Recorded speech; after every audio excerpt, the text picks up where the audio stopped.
ಇವತ್ತಿನಿಂದ 4 ದಿವಸ ನಡೀತಾ ಇರುವ ಈ ಪ್ರವಚನ ಮಾಲೆಯನ್ನು ಸಂಸ್ಥೆಯ ಅಭಿಮಾನಿಗಳಾದ ಶ್ರೀಮತಿ ವಿನಯ್ ಮತ್ತು ಶ್ರೀ ವಿನಯ್ ಅವರು ಪ್ರಾಯೋಜನೆ ಮಾಡಿದ್ದಾರೆ. ಅವರು ಸದ್ಯ ಇರಲಿಲ್ಲ. ಅವರ ಪರಿವಾರಕ್ಕೆಲ್ಲ ಸಕಲ ಶ್ರೇಯಸ್ಸು ಉಂಟಾಗಲಿ ಅಂತ ಹಾರೈಸ್ತೇನೆ. 6 ತಿಂಗಳ ಹಿಂದೆ ಈಶಾವಾಸ್ಯೋಪನಿಷತ್ ಕುರಿತು ಡಾಕ್ಟರ್ ಗುರುರಾಜ ಕರ್ಜಗಿ ಅವರ ತುಂಬ ಉದ್ಬೋಧಕವಾದ ಪ್ರವಚನ ಮಾಲೆ ಇಲ್ಲಿ ನಡೆದಿತ್ತು. ಇದೀಗ ಇನ್ನೊಂದು ಪ್ರವಾಸಕ್ಕೆ ಡಾಕ್ಟರ್ ಗುರುರಾಜ್ ಕರ್ಜಗಿಯವರು ನಮ್ಮನ್ನೆಲ್ಲ ಕರ್ಕೊಂಡು ಹೋಗೋರಿದ್ದಾರೆ. ಈ ಸಾರಿಯ ವಿಷಯ ಬೆಳಕಿನ ದೀಪಗಳು ಅಂತ. ಅಂದರೆ ಸುತ್ತಲೂ ಪ್ರಕಾಶವನ್ನು ಹರಡುವ ಹಲವು ಪೌರಾಣಿಕ, ಐತಿಹಾಸಿಕ ವ್ಯಕ್ತಿಗಳಿಗೆ, ಘಟನೆಗಳಿಗೆ, ಸನ್ನಿವೇಶಗಳಿಗೆ ನಮ್ಮನ್ನು ಅಭಿಮುಖಗೊಳಿಸೋರಿದ್ದಾರೆ ಅಂತ ನಾನು ನಿರೀಕ್ಷಿಸಿದ್ದೇನೆ. ಬೃಹದಾರಣ್ಯಕೋಪನಿಷತ್ತಿನಲ್ಲಿ ಜ್ಯೋತಿರ್ಬ್ರಾಹ್ಮಣ ಅಂತ ಒಂದು ಪ್ರಸಿದ್ಧವಾದ ಪ್ರಸಂಗ ಇದೆ. ಗುರು ಶಿಷ್ಯನ ಕೇಳ್ತಾನೆ, ಬೆಳಕು ಅಂದರೆ ಏನಪ್ಪ ಅಂತ. ಶಿಷ್ಯ, ಅದೇ ಸೂರ್ಯನಿಂದ ನಮಗೆ ಸಿಗುತ್ತಲ್ಲ ಅದೇ ಅಂತ ಹೇಳ್ತಾನೆ. ಹೌದು, ಸೂರ್ಯ ಇಲ್ಲದೆ ಇರುವಾಗ ಚಂದ್ರ ಇರ್ತಾನೆ. ಚಂದ್ರ ಇಲ್ಲದೆ ಇದ್ದರೆ ಮನೆಯಲ್ಲೇ ಹಣತೆ, ಸೊಡರು ಎಲ್ಲ ಇರುತ್ತೆ ಅಂತ. ಆದರೆ ಈ ಬೆಳಕು ನಿನಗೆ ಗೊತ್ತಾಗೋದು ಯಾವುದರಿಂದ ಅಂತ ಗುರು ಕೇಳ್ತಾನೆ. ಅದು ನಮ್ಮ ಬುದ್ಧಿಯಿಂದ ಅಲ್ವೇ ಅಂತ ಹೇಳ್ತಾನೆ. ಆ ಬುದ್ಧಿಗೆ ಪ್ರಕಾಶ ಕೊಡೋದು ಯಾವುದು ಅಂತ ಕೇಳ್ತಾರೆ. ಅದು ಅಂತರಾತ್ಮ ಅಂತ. ಅಂದರೆ ಈ ಅಂತರಾತ್ಮನೇ ನಿಜವಾದ ಪ್ರಕಾಶ. ಎಲ್ಲ ಪ್ರಕಾಶವನ್ನು ನಮಗೆ ಪ್ರದಾನ ಮಾಡೋದು ಅಂತರಾತ್ಮ. ಇದನ್ನು ಹೀಗೆ ಕ್ರಮಕ್ರಮವಾಗಿ ನಿಗಮನ, ಡಿಡಕ್ಟಿವ್ ಲಾಜಿಕ್ ವಿಧಾನದಲ್ಲಿ ಬೃಹದಾರಣ್ಯಕೋಪನಿಷತ್ತು ಬೋಧಿಸಿದೆ. ಪುರುಷಃ ಸ್ವಯಂ ಜ್ಯೋತಿರ್ಭವತಿ ಅಂತ. ಒಳಗಡೆ ಆತ್ಮದ ಪ್ರಕಾಶ ಇದ್ದರೆ ಹೊರಗಿನ ಬೆಳಕಿನಿಂದ ಆಗಬಹುದಾದ ಕೆಲಸಗಳೆಲ್ಲ ಸಾಧ್ಯ ಆಗತ್ವೆ. ಬೆಳಕಿದ್ದರೂ ಅದನ್ನು ಅನುಭವಿಸೋದಕ್ಕೆ, ಬಳಸೋದಕ್ಕೆ ಕಣ್ಣು ಬೇಕಾಗತ್ತಲ್ಲ. ಲೋಚನಾಭ್ಯಾಂ ವಿಹೀನಸ್ಯ ದರ್ಪಣ ಕಿಂ ಕರಿಷ್ಯತಿ ಅನ್ನೋ ಮಾತಿದೆ. ಕಣ್ಣೇ ಇಲ್ದಿರೋನ ಎದುರಿಗೆ ಕನ್ನಡಿ ಹಿಡಿದ್ರೆ ಏನು ಪ್ರಯೋಜನ ಆಗೋದಿಲ್ಲ. ಇಲ್ಲಿ ನಾವು ವಿವೇಚಿಸ್ತಾ ಇರೋದು ಒಳಗಿನ ಬೆಳಕನ್ನು, ಅಂದರೆ ಜ್ಞಾನದ ಮತ್ತು ಅಧ್ಯಾತ್ಮದ ಬೆಳಕನ್ನು. ಆ ಬೆಳಕಿನ ಕಡೆಗೆ ನಾವು ನೋಡೋದನ್ನು ಕಲಿತರೆ ನಮ್ಮ ಮಾನಸಿಕ ಮತ್ತು ಬಾಹ್ಯ ಜೀವನವಷ್ಟು ಕಾಂತಿಮಯವಾಗತ್ತೆ. ಆ ಒಳಗಿನ ಬೆಳಕು ಪ್ರಖರವಾಗಿ ಹೊಮ್ಮುವ ವೈದಿಕ, ಪೌರಾಣಿಕ, ಐತಿಹಾಸಿಕ ಘಟನೆಗಳಿಗೆ, ವ್ಯಕ್ತಿಗಳಿಗೆ ತರ್ಜನಿ ಚಾಚಿ ತೋರಿಸೋರಿದ್ದಾರೆ ಡಾಕ್ಟರ್ ಗುರುರಾಜ್ ಕರ್ಜಗಿಯವರು. ಈಗಾಗಲೇ ಕರುನಾಡು ಬಾ ಬೆಳಕೆ ಸಂಪುಟಗಳು ಸಾಕ್ಷ್ಯ ಪಡಿಸಿರುವ ಹಾಗೆ doctor Gururaj Karjagi is the ultimate story teller. ಇದೇ ವೇದಿಕೆಯಲ್ಲಿ ಕೆಲವೇ ತಿಂಗಳ ಹಿಂದೆ ಲೋಕಾರ್ಪಣೆಯಾದ ಅವರ ಕರುನಾಡು ಬಾ ಬೆಳಕೆ ಸಂಪುಟ ಈಗಾಗಲೇ 3 ಆವೃತ್ತಿಗಳು ಆಗಿಬಿಟ್ಟಿವೆ. ವಾಸ್ತವ ಪ್ರಸಂಗಗಳ ಒಳಹೊಕ್ಕು, ಅಲ್ಲಿ ಹುದುಗಿರುವ ಸಂದೇಶ ರತ್ನಗಳನ್ನು ಹೊರಕ್ಕೆ ತೆಗೆದು ಪ್ರಕಟೀಕರಿಸುವ ಡಾಕ್ಟರ್ ಕರ್ಜಗಿಯವರ ಗಣಿಗಾರಿಕೆ ನಮ್ಮ ಕಾಲದ ಒಂದು ಫೆನಾಮೆನಾನ್ ಅಂತ ಹೇಳಬೇಕಾಗಿದೆ. ಇದು ನಿಮ್ಮೆಲ್ಲರ ಅನುಭವದಲ್ಲಿ ಇರುವ ಸಂಗತಿನೇ ಆಗಿದೆ. ಈ 4 ದಿವಸ ಡಾಕ್ಟರ್ ಕರ್ಜಗಿಯವರು ಭಗವಾನ್ ವೇದವ್ಯಾಸರ ವ್ಯಕ್ತಿತ್ವವನ್ನು ಕೇಂದ್ರವಾಗಿಟ್ಟುಕೊಂಡು ಚಿಂತನ ಲಹರಿ ಹರಿಸೋರಿದ್ದಾರೆ. ಇದು ಉಚಿತವೂ ಆಗಿದೆ. ವ್ಯಾಸರನ್ನು ಪ್ರಜ್ವಾಲಿತೋ ಜ್ಞಾನಮಯ ಪ್ರದೀಪ ಅಂತಲೇ ವರ್ಣನೆ ಮಾಡಿದ್ದಾರೆ. ಈ ಪ್ರವಚನ ಮಾಲೆಯನ್ನು ಆರಂಭಿಸಬೇಕು ಅಂತ ಡಾಕ್ಟರ್ ಕರ್ಜಗಿಯವರು ಪ್ರಾರ್ಥನೆ ಮಾಡುತ್ತೇನೆ.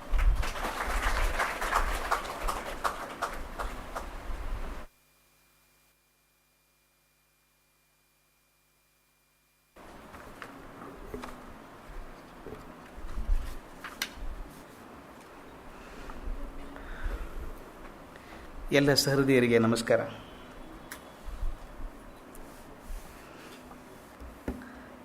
ನಾವು ಕಾರಲ್ಲಿ ಪೆಟ್ರೋಲ್ ಖಾಲಿ ಆದ ತಕ್ಷಣ ಪೆಟ್ರೋಲ್ ಬಂಕ್ ಹುಡ್ಕೊಂಡು ಹೋಗ್ತೇವೆ. ಮೊಬೈಲ್ ಸ್ವಲ್ಪ ಮಾತಾಡಿದ ಮೇಲೆ ಚಾರ್ಜಿಂಗ್ ಹೋಗಬೇಕು. ನನಗೆ ಇದು ಚಾರ್ಜಿಂಗ್ ಸೆಂಟರ್ ಲೋಕಲ್ ಇನ್ಸ್ಟಿಟ್ಯೂಟ್. ಇಲ್ಲಿ ಒಂದು ಸಲ ಬಂದರೆ 6 ತಿಂಗಳು ಮತ್ತೆ ಬದುಕು ನಮ್ಮ ಚಕ್ರಕ್ಕೆ ಸಿಕ್ಕಾಕೊಳ್ಳೋಕೆ ತಯಾರಾಗ್ತದೆ. ತಿರುಗಾಟ, ಎಲ್ಲೆಲ್ಲೋ ತಿರುಗಾಟ, ಏನೇನೋ ಹುಡುಕಾಟದೊಳಗೆ ನಮ್ಮನ್ನು ಅದನ್ನು ಬಿಡಿಸಿ ಇದೊಂದು ವಿಶೇಷ ಪ್ರಪಂಚಕ್ಕೆ ಕರ್ಕೊಂಬರೋದಕ್ಕೆ ಸಾಧ್ಯ ಆಗಿದೆಯಲ್ಲ. DVG ಅವರಿಗೆ, ಗೋಖಲೆ ಇನ್ಸ್ಟಿಟ್ಯೂಟಿಗೆ ನಾನು ಎಷ್ಟು ಋಣಿ ಆದರೂ ಸಾಲದು. ಆ ಜಗತ್ತನ್ನು ಬಿಡಿಸ್ಕೊಂಡು ಈ ಕಡೆ ಬರ್ತದಲ್ಲ ಅಂತ. ಹೋದ ಸಲ ಈಶಾವಾಸ್ಯೋಪನಿಷತ್ ಮೇಲೆ ಮಾತು ಮುಗಿದ ಮೇಲೆ ಮುಂದಿಂದ ಯಾವ್ದು ಮಾಡಬೇಕು ಅಂತ ವಿಚಾರ ಬಂತು. ಆಗ ಬಂದಾಗ ದೀಪದ ಬೆಳಕು ಅಂತ, ಬೆಳಕಿನ ದೀಪಗಳು ಅಂತ ಒಂದು ಹೇಳಿದರು.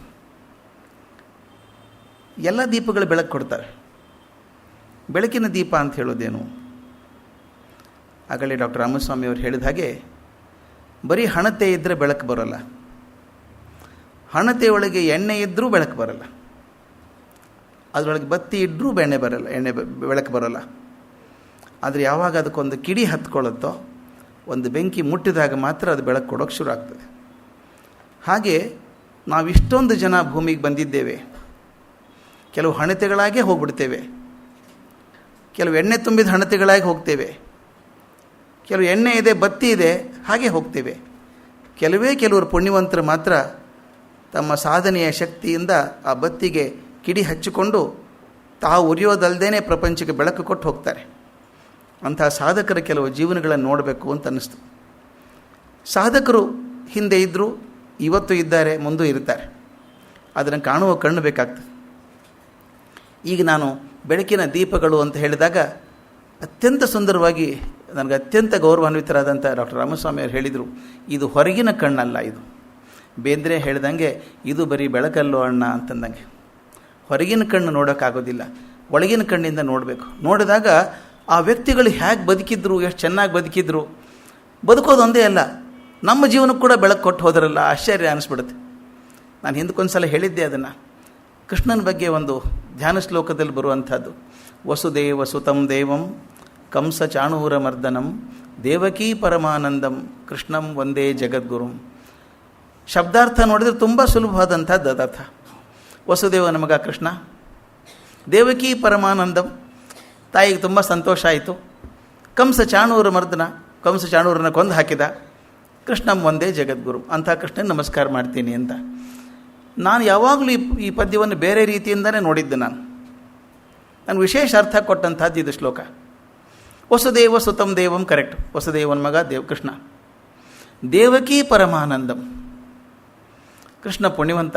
2 ತಾಯಂದ್ರೆ ಅವನಿಗೆ. ಹಡೆದ ತಾಯಿ ಒಬ್ಬಳಾದರೆ ಅವನು ಸಾಕಿದ ಬೆಳೆಸಿದಂಥ ತಾಯಿ ಒಬ್ಬಳು. ಯಶೋದೆ ಪುಣ್ಯವಂತಲು, ಮಗನ ಆಟ ನೋಡ್ಕೊಂಡು ಬೆಳೆದ್ಲು. ದೇವಕಿಗೆ ಭಾಗ್ಯ ಇಲ್ಲ. ಜೈಲಿನಲ್ಲಿದ್ದಂಥ ದೇವಕಿಗೆ ಮಗು ಹುಟ್ಟಿದ ತಕ್ಷಣ ನೋಡಿದ್ದೆ ಅಷ್ಟೇ. ಅದಾದ ತಕ್ಷಣ ವಸುದೇವಾಕೆ ಮಗುನ ಎತ್ಕೊಂಡು ಯಮುನಾ ನದಿ ದಾಟಿಕೊಂಡು ಹೋಗಿ ಆ ಕಡೆ ಬಿಟ್ಟು ಬರ್ತಾನಲ್ಲ ಗೊಲ್ಲರ ಮನೆಯಲ್ಲಿ, ಒಂದು ನೋಡಲೇ ಇಲ್ಲ ತಾಯಿ. ಅದಕ್ಕೆ ಈ ಶ್ಲೋಕ ನನಗೆ ಯಾಕೆ ಮುಖ್ಯ ಆಗ್ತದೆ ಅಂದರೆ, ದೇವಕೀ ಪರಮಾನಂದಂ, ಯಶೋಧಾ ಪರಮಾನಂದಂ ಅಲ್ಲ. ಯಶೋಧಾ ಪರಮಾನಂದಂ ಯಾವಾಗಲೂ ಇರ್ತದೆ, ಜೊತೆಗೆ ಇದ್ದ ಯಶೋದೆ ಜೊತೆ ಕೃಷ್ಣ. ದೇವಕೀ ಪರಮಾನಂದಂ, ಅಲ್ಲಿ ಕೂತಂಥ ತಾಯಿಗೆ, ದೂರದಲ್ಲಿರುವಂಥ ಸೆರೆಮನಿಯಲ್ಲಿರುವಂಥ ತಾಯಿ ಕೂಡ ಆಗಾಗ ಸಂದೇಶ ಬರ್ತಿತ್ತೋ ಏನೋ, ನಿನ್ನ ಮಗ ಒಳ್ಳೆ ಕೆಲಸ ಮಾಡ್ತಿದ್ದಾನೆ ಅಂತ. ಅಂದರೆ ದೂರದಲ್ಲಿರೋ ತಾಯಿ ಕೂಡ ಸಂತೋಷ ಕೊಡುವಂಥ ಕೃಷ್ಣ. ಇದು ನಾವು ಭಾಳ 20ನೇ ಶತಮಾನಕ್ಕೆ ಭಾಳ ನೆನೆಸ್ಕೋಬೇಕ್ರಿ. ತಂದೆ ತಾಯಿಗೆ ಸಂತೋಷ ಕೊಡುವಂಥ ಎಷ್ಟು ಜನ ಮಕ್ಕಳಿದ್ದಾರೆ ಅಂತ. ಕೃಷ್ಣ ಬದುಕಿದಾಗ ತನ್ನ ತಾಯಿಗೂ ಸಂತೋಷ ಕೊಟ್ಟ, ತಂದೆಗೆ ಸಂತೋಷ ಕೊಟ್ಟ. ಈಗೆಲ್ಲ ವೃದ್ಧಾಶ್ರಮಗಳು ಹೆಚ್ಚಾಗ್ತಿರುವಂಥ ದಿನಗಳಲ್ಲಿ 21ನೇ ಶತಮಾನದಲ್ಲಿ ಮಕ್ಕಳು ಎಷ್ಟು ಜನ ತಂದೆ ತಾಯಿನ ಚೆನ್ನಾಗಿ ನೋಡ್ಕೋತಿದ್ದಾರೆ ಅನ್ನೋದು ಭಾಳ ಮುಖ್ಯ ಆಗ್ತದೆ. ನಮ್ಮ ಮೇಷ್ಟ್ರು ತಮಾಷೆ ಮಾಡಿ ಹೇಳೋರು, ಅವ್ರ ಮಗ ಅವನು ಸ್ವಲ್ಪ ಸರಿಯಾಗಿ ನೋಡ್ಕೊಳ್ಳಿಲ್ಲ ಮೇಷ್ಟ್ರನ್ನ. ಅದಕ್ಕೆ ಅವ್ರು ಹೇಳೋರು, ಪೂರ್ವಜನ್ಮ ಕೃತಂ ಪಾಪಂ ಪುತ್ರರೂಪೇಣ ಪೀಡತೆ ಅಂತ. ಹೋದ ಜನ್ಮ ಏನು ಮಾಡಿದ್ನೋ ಗೊತ್ತಿಲ್ಲ, ಮಗ ಯಾಕೆ ಆಡ್ತಿದ್ದಾನೆ ಅಂತ. ಹೀಗೆ ತಂದೆ ತಾಯಿಗೆ ಅನನ್ಯವಾದ ಸಂತೋಷ ಕೊಡುವಂಥ ಮಕ್ಕಳು ಎಷ್ಟು ಜನ ಇದ್ದಾರೆ. ಕೃಷ್ಣ ಅದು ಮಾಡಿದ ಅಂತ. ದೇವಕೀ ಪರಮಾನಂದಂ. ಅಷ್ಟೇ ಅಲ್ಲ, ತನ್ನ ಮನೆಯವನಿಗೆ ಮಾತ್ರ ಒಳ್ಳೆಯವನಾಗಿ ಕೂಡಲಿಲ್ಲ ಅವನು. ಕಂಸ ಚಾಣೂರ ಮರ್ದನಂ. ಈ ಕಂಸ ಚಾಣೂರರು ಸಮಾಜ ಕಂಟಕರಾಗಿದ್ದರು, ಪರಪೀಡಕರಾಗಿದ್ದವರು, ಸೊಸೈಟಿಗೊಂದು ಹಾಳು, ಅವರಂತೂ ತೊಂದರೆ ಕೊಡುವಂಥವ್ರು. ಕೃಷ್ಣ ಬರೀ ತನ್ನ ಮನೆಯವನೇ ಒಳ್ಳೆಯವನಾಗಿರಲಿಲ್ಲ, ತಾನು ಬದುಕಿರುವಂಥ ಸಮಾಜದಲ್ಲಿ ಕಂಟಕರಾಗಿದ್ದಂಥವ್ರನ್ನ ಕೂಡ ನಿವಾರಣೆ ಮಾಡಿ ಸಮಾಜಕ್ಕೆ ಒಂದು ಅನುಕೂಲ ಮಾಡಿದ ಅಂತ. ಅಂದರೆ ನಾವು ಬದುಕಿರುವಾಗ ಮನೆಗೂ ಒಳ್ಳೆಯವರಾಗಬೇಕು, ಸಮಾಜಕ್ಕೂ ಒಳ್ಳೆಯವರಾಗಬೇಕು. ನಮ್ಮಲ್ಲಿ ಎರಡು ಥರದ ಜನ ನೋಡ್ತೀವಿ ನಾವು. ಬರೀ ಮನೆಗೆ ಒಳ್ಳೆಯವರಾದವರು ಇದ್ದಾರೆ, ಪಕ್ಕದ ಮನೆಯವ್ರು ಹಾಳಾಗಿ ಹೋದ್ರೆ ಹೋಗಲಿ, ನಮಗೇನು ಸಂಬಂಧ ಇಲ್ಲ, ನಮ್ಮ ಮನೆ ನಾವು ಚೆನ್ನಾಗಿದ್ದರೆ ಸಾಕಪ್ಪ ಅಂತ ಬದುಕಿರೋರು ಬೇಕಾದಷ್ಟು ಜನ ಇದ್ದಾರೆ. ಇನ್ನು ಕೆಲವರು ಊರಿಗೆಲ್ಲ ಒಳ್ಳೆಯವರು, ಮನೆಗೆ ಮಾರಿ, ಮನೆಗೆ ಸಿಗೋಲ್ಲ, ಊರು ಪ್ರಪಂಚ ಎಲ್ಲ ಮಾಡ್ಕೊಂಬರ್ತಾರೆ, ಮನೆಗೆ ಸಿಗೋಲ್ಲ. ಅದು ಸರಿಯಲ್ಲ ಅಂತ ಕೃಷ್ಣ ಹೇಳೋದು. ದೇವಕಿ ಪರಮಾನಂದಂ ಜೊತೆಗೆ ಕಂಸ ಚಾಣೂರ ಮರ್ದನಂ ಎರಡೂ ಇರಬೇಕು. ಸಮಾಜಕ್ಕೆ ತಾನು ಬದುಕಿರುವಂಥ ಸಮಾಜಕ್ಕೂ ಒಂದು ಏನೋ ಕಾಣಿಕೆ ಕೊಡಬೇಕು. ಇದಿಷ್ಟೇ ಅಲ್ಲ, ಕೃಷ್ಣಂ ಒಂದೇ ಜಗದ್ಗುರುಂ. ಜಗದ್ಗುರು ಆಗಬೇಕಾದ್ರೆ ಒಂದು ಭಗವದ್ಗೀತೆ ಸಾಲದೆ ಕೃಷ್ಣ ಕೊಟ್ಟದ್ದು. ಶತಶತಮಾನಗಳಲ್ಲ, ಸಹಸ್ರ ಶತಮಾನಗಳಲ್ಲಿ ಕೂಡ ಕಾಪಾಡ್ಕೊಂಡು ಬರುವಂಥ ಜ್ಞಾನದ ನಿಧಿ ಅದು. ಅಂದರೆ ಮನುಷ್ಯ ಬದುಕಿರುವಾಗ ತನ್ನ ಮನೆಯವನಿಗೂ ಒಳ್ಳೆಯವನಾಗಿರಬೇಕು, ತಾನು ಬದುಕಿರುವಂಥ ಸಮಾಜಕ್ಕೂ ಏನಾದರೂ ಕಾಣಿಕೆ ಕೊಡಬೇಕು. ಅದಲ್ಲದೆ ತಾನು ಹೋದ ಮೇಲೆ ಬರುವಂಥ ಸಮಾಜಕ್ಕೂ ಏನಾದರೂ ಕಾಣಿಕೆ ಕೊಟ್ಟು ಹೋಗುವಂಥ ಹೆಜ್ಜೆ ಗುರುತುಗಳನ್ನು ಮುಟ್ಟಿಸಿ ಹೋಗಬೇಕು. ಇಂಥವರು ಬೆಳಕಿನ ದೀಪಗಳಾಗ್ತಾರೆ. ಹಾಗೆ ನೋಡ್ತಾ ಬಂದಾಗ ಇಬ್ಬರು ಕೃಷ್ಣರು ನಮಗೆ ಕಾಣಿಸ್ತಾರೆ ಮಹಾಭಾರತದಲ್ಲಿ. ಇಬ್ಬರು ಕೃಷ್ಣರು, ಒಬ್ಬ ಕೃಷ್ಣ ಜಗದೋದ್ಧಾರ ಕೃಷ್ಣ, ಗೊಲ್ಲ ಕೃಷ್ಣ, ಮಥುರೆ ಕೃಷ್ಣ, ದ್ವಾರಕೆಯ ಕೃಷ್ಣ, ಇದು ನಮ್ಮ ಕುರುಕ್ಷೇತ್ರದ ಕೃಷ್ಣ, ಪಾರ್ಥಸಾರಥಿ ಕೃಷ್ಣ. ಇದೆಲ್ಲ ಹಂತ ಹಂತವಾಗಿ ನೋಡ್ಕೊಂಡು ಬಂದಿದ್ದೀವಿ. ಈ ಒಬ್ಬ ಕೃಷ್ಣ ಆದರೆ ಈ ಕೃಷ್ಣನಿಗಿಂತ ಮೊದಲಿದ್ದಂಥ ಕೃಷ್ಣ ಇನ್ನೊಬ್ಬ. ಈ ಕೃಷ್ಣ ಹುಟ್ಟೋದಕ್ಕಿಂತ ಮೊದಲಿದ್ದಂಥ ಕೃಷ್ಣ ದ್ವೈಪಾಯನ. ಅವರ ಹೆಸರು ಕೃಷ್ಣ, ದ್ವೀಪದಲ್ಲಿ ಹುಟ್ಟಿದ ದ್ವೈಪಾಯನ ಅಂತಾಯಿತು. ಇಬ್ಬರು ಕೃಷ್ಣರಿಂದಾಗಿ ನಮ್ಮ ಸಾಂಸ್ಕೃತಿಕ ಪರಂಪರೆ ಬದಲಾಗೋಯ್ತು, ಭಾರತೀಯ ಸಾಂಸ್ಕೃತಿಕ ಪರಂಪರೆ ಬದಲಾಗೋಯ್ತು. ಕಲ್ಪನೆ ಮಾಡಬೇಕು, ನಾವೆಲ್ಲ ಏನೋ ಕೆಲಸ ಮಾಡಿದಾಗ ನಾನು ಮಾಡಿದೆ ನನ್ನಿಂದಾಗ ಬದಲಾಯಿತು ಅಂತ ಹೇಳ್ಕೊತೀವಲ್ಲ. ಇವರಿಬ್ಬರಿಂದಾಗಿ ಇಡೀ ಭಾರತದ ದರ್ಶನದ ಲಕ್ಷಣವೇ ಬೇರೆ ಆಗೋಯ್ತು, ನೋಡೋ ರೀತಿ ಬೇರೆ ಆಯಿತು. ಪ್ರಪಂಚ ಕಣ್ಣು ಬೆರಗಾಗಿ ನೋಡೋಕೆ ಶುರು ಆಯಿತು, ಇಂಥ ಸಾಹಿತ್ಯದಲ್ಲಿ ಇದೆಯಾ ಅಂತ ಹೇಳುವ ಹಾಗೆ. ಅಂಥ ವೇದವ್ಯಾಸರ ಬಗ್ಗೆ ಕೆಲವು ಮಾತುಗಳನ್ನು ಹೇಳಬೇಕು ಅಂದ್ಕೊಂಡಿದ್ದೆ. ಮೊದಲು ಅಂದ್ಕೊಂಡೆ, ಎಷ್ಟು 4 ದಿವಸ ಇದೆಯಲ್ಲ, 1-2 ದಿವಸ ಆಗ್ಬೋದೇನೋ ವೇದವ್ಯಾಸರು ಅಂತ ಶುರು ಮಾಡಿದೆ. ನಾನು ಅವಿವೇಕ, ಅದು ನನಗೆ ಗೊತ್ತಾದ ನನ್ನ ಶಕ್ತಿ ಮಿತಿ. ನಂತರ ಓದ್ತಾ ಹೋದಾಗ ಅನ್ನಿಸ್ತು 4 ದಿವಸ ಸಾಕಾಗಲಿಕ್ಕಿಲ್ಲ ಅನ್ನಿಸ್ತು. ನಾನು ಮಹಾಭಾರತವನ್ನು ಡೀಟೇಲ್ ಆಗಿ ತೊಗೊಳ್ಳಲ್ಲ, ಅದು ಪರ್ಪಸ್ ಅಲ್ಲ ಅದು. ನಾನು ವ್ಯಾಸರು ಎಲ್ಲೆಲ್ಲಿ ಮಹಾಭಾರತದೊಳಗೆ ಬರ್ತಾರೋ ಆ ವಿಷಯ ಮಾತ್ರ ತೊಗೊಂಡಿದ್ದೇನೆ, ವ್ಯಾಸರ ಜೀವನವನ್ನು ಇಟ್ಕೊಂಡಿದ್ದೀನಿ. ಅದು ಎಷ್ಟು ದೊಡ್ಡ ಹರಹು ಅಂದರೆ, ನೀವು ಮಹಾಭಾರತ ತೊಗೊಂಡ್ರೆ ಇಡೀ ವರ್ಷ ಮಾಡ್ಕೊಂಡು ಹೋಗಬೇಕು, ಆ ಥರ ಪರಿಸ್ಥಿತಿ ಅದು. ಅದನ್ನ ಹಾಕ್ಕೊಂಡಾಗ 4 ದಿವಸ ಪೂರ್ತಿ ವೇದವ್ಯಾಸರ ಬಗ್ಗೆ ಮಾತಾಡಬಹುದು ಅಂತ ಒಂದು ಧೈರ್ಯ ಬಂದಿದೆ. ಆದ್ದರಿಂದ ಅದನ್ನ ಬಗ್ಗೆ ತಮಗೆ ಹೇಳಬೇಕು ಅಂತ ಹೊರಟಿದ್ದೇನೆ. ಈ ನೆನೆಸ್ಕೊಳ್ಳೋದು ಏನು ಕಾರಣ? ವೇದವ್ಯಾಸರನ್ನ ಇವತ್ತು ನೆನೆಸ್ಕೊಳ್ಳೋಕ್ಕೆ ಏನು ಕಾರಣ? ಈ ಬೆಳಕಿನ ದೀಪಗಳನ್ನು ನೆನೆಸ್ಕೊಂಡಾಗ ನೆನೆಸಿಕೊಳ್ಳುವಷ್ಟು ಹೊತ್ತಾದರೂ ನಮ್ಮ ಮನಸ್ಸು ಸಂಶುದ್ಧವಾಗಿರ್ತದೆ, ಮನಸ್ಸು ಒಳ್ಳೆಯದನ್ನು ಚಿಂತನೆ ಮಾಡುತ್ತೆ. ನಮ್ಮ ಮನಸ್ಸಿಗೂ ಒಂಚೂರು ಬೆಳಕು ಚೆಲ್ಲುತ್ತೆ. ಅಲ್ಲಲ್ಲಿ ಬೆಳಕಿನ ಹುಡುಕೋಕೆ ಹೋದಾಗ ನನ್ನ ಮನಸ್ಸಲ್ಲೂ ಬೆಳಕು ಚೆಲ್ತದೆ. ಇದರೊಂದಿಗೆ ಇನ್ನೊಂದು ವಿಶೇಷ ಆಗುತ್ತೆ. ಈ ನೆನೆಸ್ಕೊಂಡು ನಾನು ಹೇಳೋಕೆ ಹೋದಾಗ ಅಥವಾ ತಾವು ಮತ್ತೊಬ್ಬರಿಗೆ ಏನಾದರೂ ವೇದವ್ಯಾಸರ ಬಗ್ಗೆ ಮಾತಾಡಿದಾಗ ಮುಂದಿನ ತಲೆಮಾರಿಗೆ ಅದನ್ನು ಮುಟ್ಟಿಸಿದಾಗ ಒಂದು ಸಂತೋಷ ಸಿಗ್ತದಲ್ಲ ನಿಮಗೆ, ಅದ್ಭುತ ಸಂತೋಷ ಅದು. ಮುಟ್ಟಿಸಿದಾಗ ಇನ್ನೊಂದಿಷ್ಟು ಹೊತ್ತು ಚಾಚಿದ್ದೀವಲ್ಲಪ್ಪ ನಮ್ಮ ದರ್ಶನವನ್ನು, ಇನ್ನೊಂದಷ್ಟು ತಲೆಮಾರಿಗೆ ದಾಟಿದ್ದೀವಲ್ಲ ಅಂತ ಅನಿಸುತ್ತೆ. ನಿಮ್ಮೆಲ್ಲರಿಗೂ ಅನುಭವ ಆಗಿರಬೇಕು. ನನಗೆ ಇತ್ತೀಚೆಗೆ ಅನುಭವ ಆಗ್ತಾಯಿದೆ. ನನಗೊಬ್ಬಳು 4.5 ವರ್ಷದ ಮೊಮ್ಮಗಳಿದ್ದಾಳೆ, ಬುದ್ಧಿವಂತೆ, ಅಸಾಧ್ಯ ಮೆಮರಿ ಇದೆ ಆ ಹುಡುಗಿಗೆ. ಎಲ್ಲ ಮಕ್ಕಳು ಹಾಗೆ ಇರ್ತಾರೆ ಈಗ. ಆ ಹುಡುಗಿಗೆ ರಾಮಾಯಣ ಹೇಳಬೇಕು ಅಂತ ಶುರು ಮಾಡಿದೆ. ಕೆಲವೊಂದರು ಬಹಳ ಸಣ್ಣ ವಯಸ್ಸು, ತೀರಾ ಸಣ್ಣ ವಯಸ್ಸು ಅಂತ. ನನಗೆ ಯಾವ ವಯಸ್ಸು ಸಣ್ಣದು ಅಂತ ಅನಿಸಲ್ಲ. ಆ ಕುತೂಹಲ ಹುಟ್ಟಿಸೋ ಹಾಗೆ ನೀವು ಹೇಳಿದರೆ ಯಾವ ಮಕ್ಕಳಾದರೂ ಕೇಳ್ತಾರೆ. ಆ ರಾಮಾಯಣ ಕಥೆ ಹೇಳೋಕ್ಕೆ ಶುರು ಮಾಡಿದೆ. ಈಗ ನನಗೆ ಆಶ್ಚರ್ಯ ಆಗುತ್ತೆ, ಸುಮಾರು 3/4 ರಾಮಾಯಣ ಮುಗಿದು ಹೋಗಿದೆ ಆಕೆಗೆ. ದಿನ ಸ್ವಲ್ಪ ಹೇಳ್ತಾ ಆಕೆ ಕಣ್ಣು ಅರಳಿಸಿ ಹೇಳ್ತಾಳೆ. ನಾನು ಹೇಳಿದ್ದನ್ನು ಕೇಳಿಸ್ಕೊಂಡು ಹೋದಾಗ ಸುಮಾರು 25 ನಿಮಿಷ ರಾಮಾಯಣ ಹೇಳ್ತಾಳೆ. ಕಣ್ಣು ಅರಳಿಸಿ ನುಗ್ಗುತ್ತಾ, ರಾಮ ಬಂದ, ಬಾಣ ಬಿಟ್ಟ, ಸುಬಾಹು ಹೋಗಿ ಸತ್ತೋದ, ಆಮೇಲೆ ಮಾರೀಚ ಬಂದ. ಹೆಸರು ನೆನ್ಪಿಟ್ಕೊಂಡಿದ್ದಾಳೆ ಆಕೆ. ರಾಮ ಸೀತೆ ನೆನ್ಪಿಟ್ಕೊಳ್ಳೋದು ಹೆಚ್ಚಿಂದಲ್ಲ, ಸುಬಾಹು ಮಾರೀಚ ನೆನ್ಪಿಟ್ಕೊಂಡಿದ್ದಾಳೆ. ಮೊನ್ನೆ ಒಬ್ರು ಯಾರು ಹೇಳ್ತಾ ಇದ್ರು, ನನಗೆ ಗೊತ್ತಿರಲಿಲ್ಲಲ್ಲ ಸರ್, ಶತ್ರುಘ್ನ ನನ್ನ ಹೆಂಡತಿ ಶ್ರುತಕೀರ್ತಿ ಅಂತ ಹೇಳಿ. ಆಕೆ ನೆನಪಿದೆ ನನಗೆ. ಆಕೆಗೆ ತಿಳಿಸಿದಾಗ, ಆಕೆ ಮತ್ತೊಬ್ಬರು ಮುಂದೆ ಹೇಳಿದಾಗ ನನಗೇನು ಸಂತೋಷ ಆಗುತ್ತೆ ಗೊತ್ತಾ? ನನಗೊಂದು ತೃಪ್ತಿ, ಮಗುಗೆ ಹೇಳಿದೆ ಅಂತ ಒಂದು. ಆದರೆ ಇನ್ನೊಂದು ತೃಪ್ತಿ, ಇನ್ನೊಂದು ತಲೆಮಾರಿಗೆ ರಾಮಾಯಣ ಉಳಿತು ಅಂತ. ಈಗ ಹಂಗಿದೆ ಪರಿಸ್ಥಿತಿ. ಅಂದರೆ ಆ ಮಗು ದೊಡ್ಡದಾಯಿತು, ಆಕೆ ತಲೆಯಲ್ಲಿ ಉಳ್ಕೊಂಡ್ಬಿಡ್ತು ಕತೆ. 5 ವರ್ಷದ ಒಳಗೆ ನೀವು ಏನೇನು ಮಕ್ಕಳಿಗೆ ಕಲಿಸ್ತೀರೋ ಅದು ಶಾಶ್ವತವಾಗಿ ಉಳ್ಕೊಳ್ಳುತ್ತೆ. ಇವತ್ತಿಗಾದರೂ ನೀವು ಬಾಲ್ಯದಲ್ಲಿ ಕಲ್ತಂಥ ಸ್ತೋತ್ರಗಳು ಮಂತ್ರಗಳು ಮರೆತಿರೋದಿಲ್ಲ, ಇತ್ತೀಚೆಗೆ ಕಲ್ತದ್ದು ಮರೆತು ಹೋಗ್ಬಿಡುತ್ತೆ. ಅದಕ್ಕೆ ನಾವು ಏನು ಕಲಿಸೋ ಸಣ್ಣ ವಯಸ್ಸಿಗೆ ಹಾಕಿಬಿಡ್ಬೇಕು. ಹಾಕಿದರೆ ಆಕೆ ದೊಡ್ಡವಳಾದಮೇಲೆ ತನ್ನ ಮಕ್ಕಳಿಗೆ ಖಂಡಿತ ಹೇಳ್ತಾಳೆ ಕತೆ, ರಾಮಾಯಣದ ಕಥೆಯನ್ನು. ಇನ್ನೊಂದು ತಲೆಮಾರು ಮುಂದೆ ಹೋಗುತ್ತೆ. ಈ ಬೆಳಕಿನ ದೀಪಗಳನ್ನು ನೆನೆಸ್ಕೊಳ್ಳೋ ಉದ್ದೇಶ ಅದು. ನನ್ನಿಂದಾಗಿ ನಮ್ಮ ಸಂಸ್ಕೃತಿ ಪರಂಪರೆ ಏನಿದೆಯೋ ಇನ್ನೊಂದು 50 ವರ್ಷ ಮುಂದೆ ಹೋಗೋದಾದರೆ ಎಷ್ಟೋ ತೃಪ್ತಿ ಆದಂಗೆ ಆಗ್ತದೆ. ಆ ದೀಕ್ಷೆಯಿಂದ ಇದನ್ನು ಮಾಡ್ತಾ ಇದ್ದೀನಿ. ವೇದವ್ಯಾಸರು ಅಂದ ತಕ್ಷಣ ಒಂದು ಅಪರಂಪಾರವಾದಂಥ ಜ್ಞಾನದ ಜಲಧಿ ಅದು. ಅದಕ್ಕೆ ಮತ್ತೊಂದು ಉಪಮೆ ಇಲ್ಲ. ವ್ಯಾಸರಿಗೆ ಸಮನಾದಂಥದ್ದು ಇನ್ನೊಂದು ಯಾವುದೂ ಸಿಗಲ್ಲ. ಉದಾಹರಣೆ ನಿಮ್ಮ ಜಗತ್ತಲ್ಲಿ ಯಾವ ಪ್ರಪಂಚದ ಯಾವ ಇತಿಹಾಸದಲ್ಲೂ ಸಿಗಲ್ಲ. ಅದನ್ನ ಯಾವ ಪ್ಲ್ಯಾಟ್ಫಾರ್ಮ್ ಮೇಲೆ ಬೇಕಾದ್ರೂ ಹೇಳ್ಬೋದು. ಅದು ಏನು ಜ್ಞಾನ? ಅದು ಯಾವ ಕಡೆಯಿಂದ ನೋಡಿದರೂ ಅನನ್ಯತೆ, ಅತ್ಯಂತ ನಂಬಲಿಕ್ಕೆ ಸಾಧ್ಯವಾಗದಂಥ ಪರಿಪೂರ್ಣತೆಯ ಹೊಳಹು ಪ್ರತಿಯೊಂದರಲ್ಲಿ. ದಾರ್ಶನಿಕರಾಗಿ, ಧರ್ಮ ಮಾರ್ಗದ ಪ್ರವರ್ತಕರಾಗಿ, ಜ್ಞಾನ ಸಮುದ್ರದ ವಿಭಾಜಕರಾಗಿ, ಇತಿಹಾಸಕಾರರಾಗಿ, ಅತ್ಯದ್ಭುತ ಕಥನಕಾರರಾಗಿ, ಮತ್ತು ಅಷ್ಟೇ ಅಲ್ಲ ಆ ಮಹಾಕಥೆಯ ಮೂಲ ಪಾತ್ರಧಾರಿಯೂ ಆಗಿ. ಇದು ಬಹಳ ತಮಾಷೆ. ಇದು ಕತೆ ಬರೆಯೋದು ಚಂದ, ಕಥೆಯಲ್ಲಿ ನೀವು ಮುಖ್ಯ ಭಾಗವನ್ನು ವಹಿಸ್ತೀರಿ.